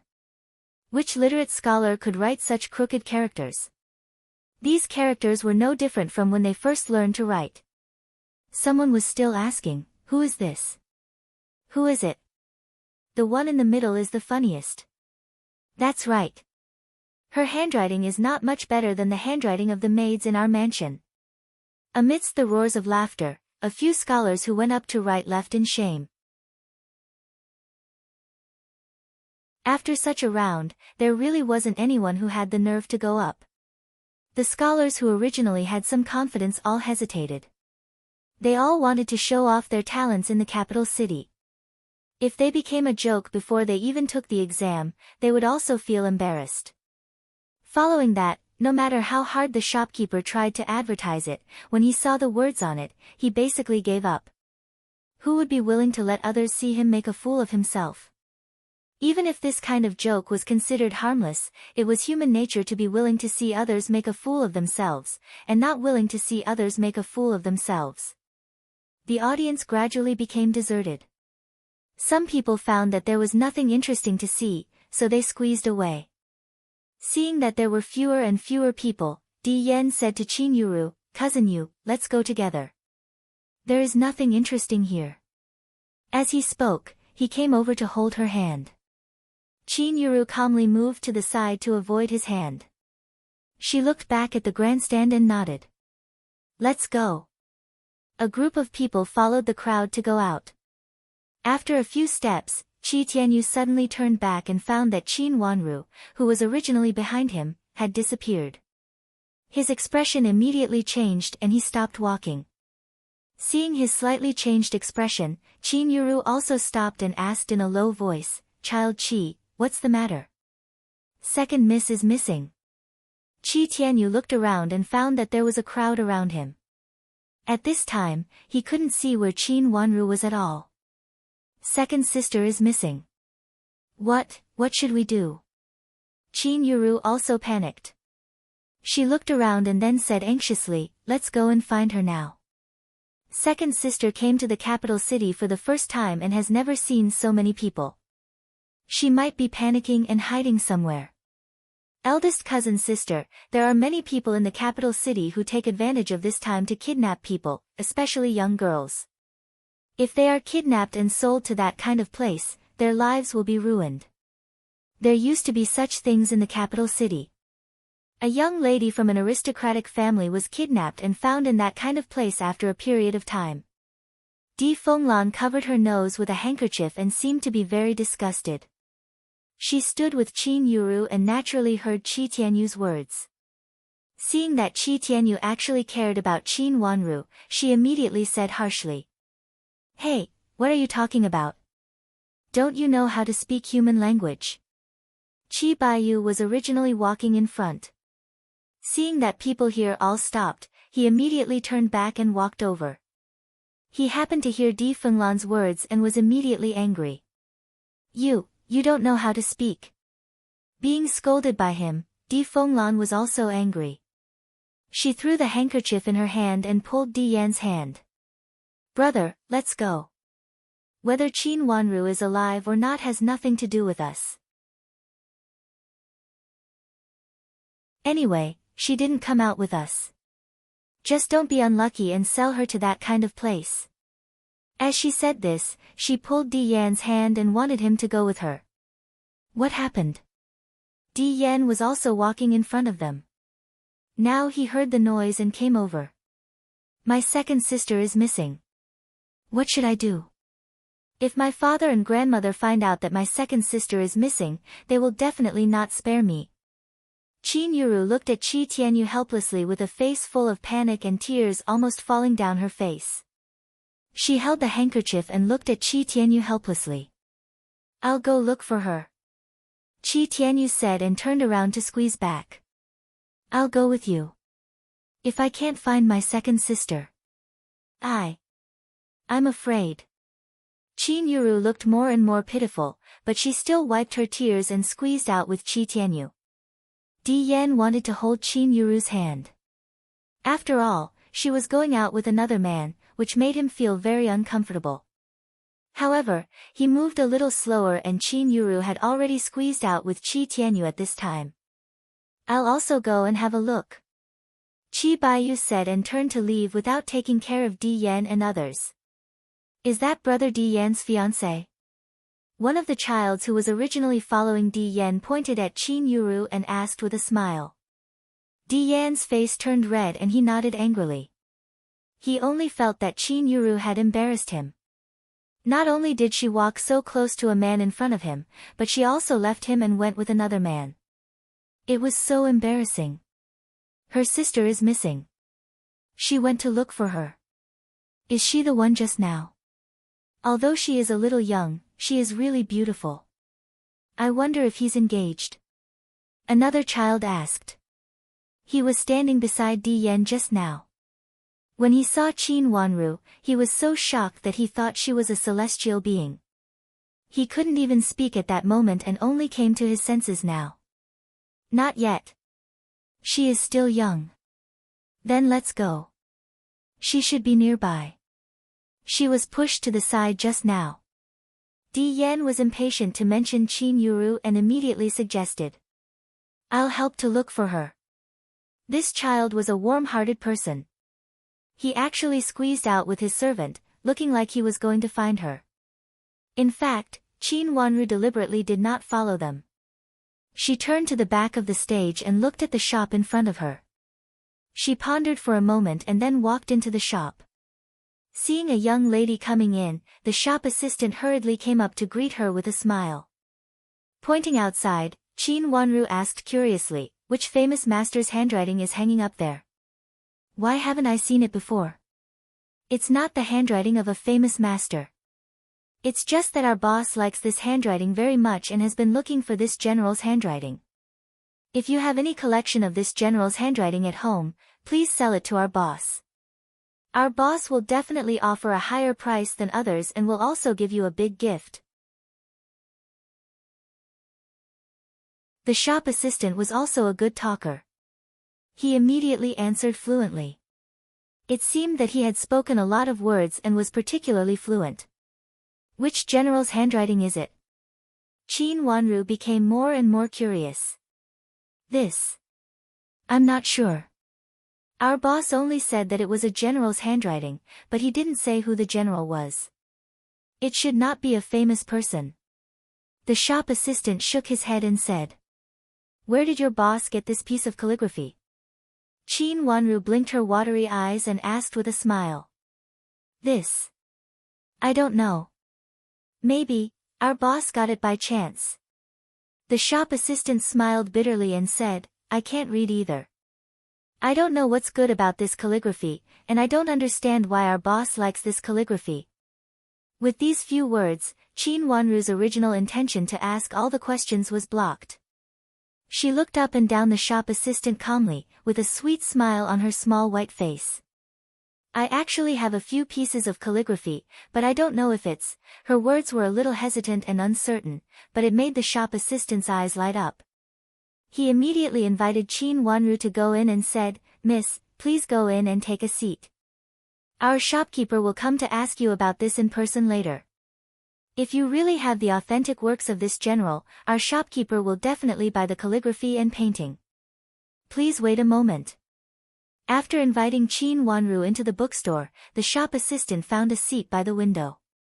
The shop assistant repeatedly invited her to sit down. After Qin Wanru sat down, he immediately went out to make a pot of tea and came in, saying politely, "Miss, please wait a moment. I'm going to find the shopkeeper now." The shop assistant put down the teapot and poured a cup for Qin Wanru and said. Qin Wanru nodded with a smile, but she didn't drink the tea. The shop assistant ran out. Qin Wanru leaned against the window and looked out. The night market was extremely beautiful. Under the flickering lights, the river was slightly rippling. This was a good position. She could see the scenery outside, but the people outside might not necessarily notice the people inside. She saw Qin Yuru and Qi Tianyu walking hand in hand.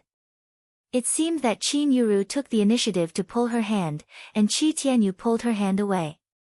It was obvious that Qin Yuru was pestering Qi Tianyu. Di Yan was also in such a place. Qin Yuru was so bold.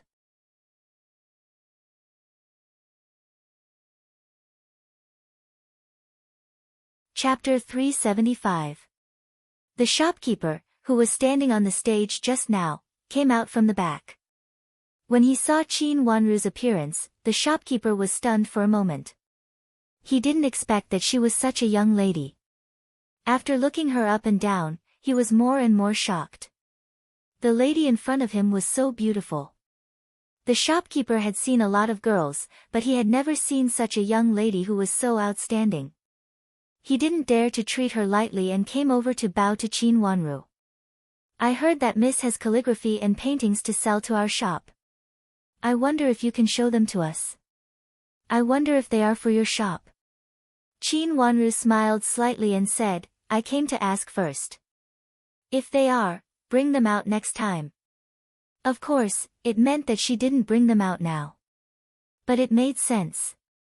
How could she take a piece of calligraphy with her when she wandered on the street on New Year's Eve? A trace of disappointment flashed in the shopkeeper's eyes, but the smile on his face didn't diminish. He still said enthusiastically, "In this case, miss, please bring them when you go out next time. If they are, our boss will not let you suffer losses, and we will definitely give you the big gift we mentioned today. Who wrote this calligraphy and painting? Qin Wanru smiled sweetly. It's not signed. The shopkeeper's smile was a little awkward. It's not signed. Qin Wanru frowned slightly and lowered her head as if she was talking to herself. The one in my house doesn't seem to have a signature, but I don't know who wrote it. The shopkeeper's eyes lit up. The calligraphy and painting in your mansion also doesn't have a signature. Is there a small seal in the lower right corner? Well, it seems. I didn't pay much attention to it. Qin Wanru thought for a moment and said with a little confusion. Tree? Or what? Is it a pine, a stone, and a chrysanthemum? The shopkeeper became excited and rubbed his hands. Well, I really didn't see it clearly. Qin Wanru shook her head hesitantly and said. Miss, which mansion do you come from? If it's inconvenient for you to come out, we can come to have a look. The shopkeeper didn't hesitate because of Qin Wanru's hesitation, but said enthusiastically. That's not necessary. My father doesn't want to sell calligraphy and paintings. Qin Wanru shook her head. The shopkeeper looked Qin Wanru up and down and could see that the girl in front of him was really young. Although she was a little young, her appearance was amazing, and she had a bit of a bookish temperament. It seemed that she should be a miss from a literary family. Of course, it was not convenient for her to sell calligraphy and paintings. Therefore, she might avoid selling calligraphy and paintings. Thinking of this, the shopkeeper immediately understood. He immediately smiled and said, If Miss is free, please bring the painting over. I will help you appraise it. It is not a famous painting. Miss, you don't have to worry about the elders in the manor asking about it.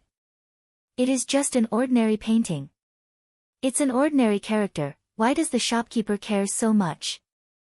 Qin asked curiously. The shopkeeper said, In fact, my master likes it. My master only cares about the characters in his life. He doesn't care about who wrote it.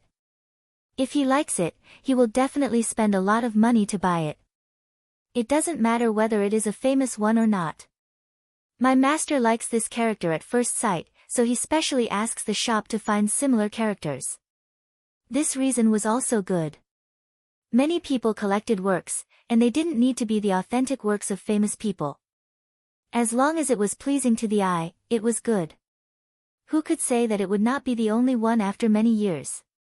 Some calligraphy and painting masters' works were extremely cheap before they became famous. After they became famous, the value of their works immediately increased 100 times. In this case, I will bring it to have a look next time.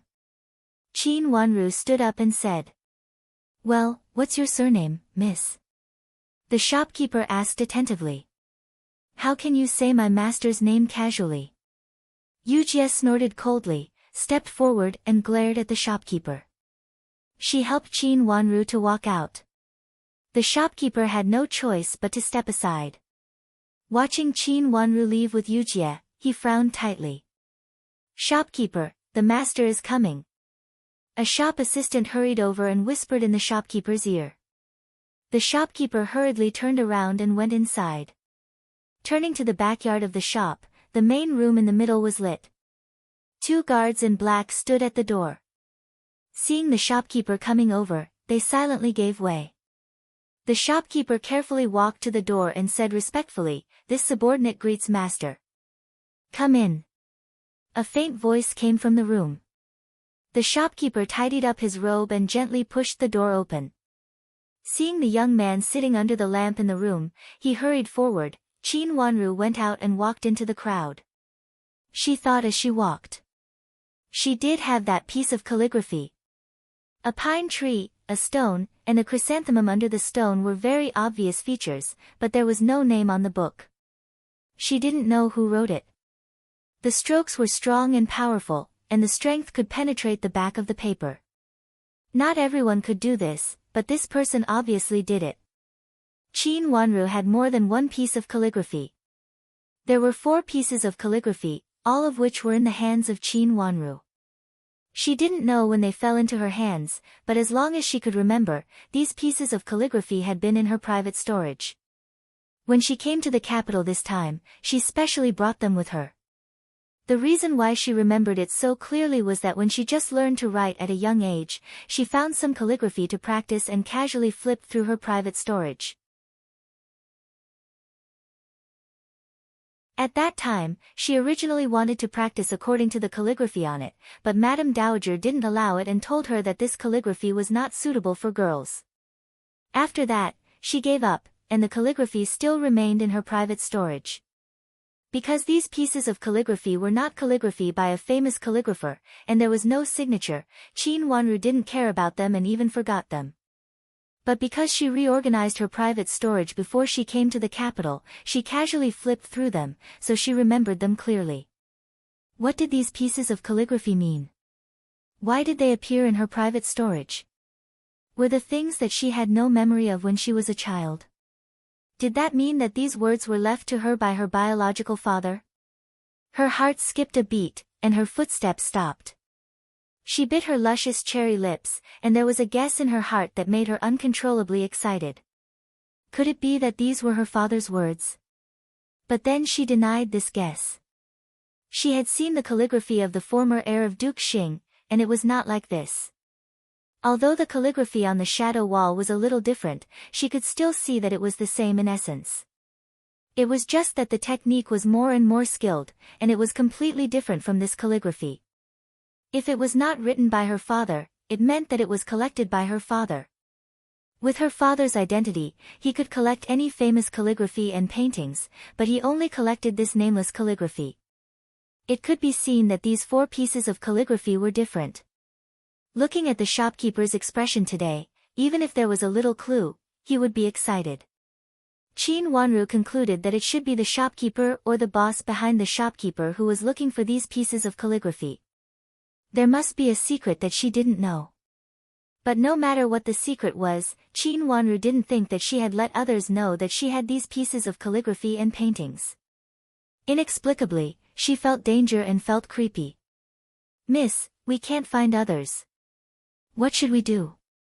Yujie followed Qin Wanru and stood still.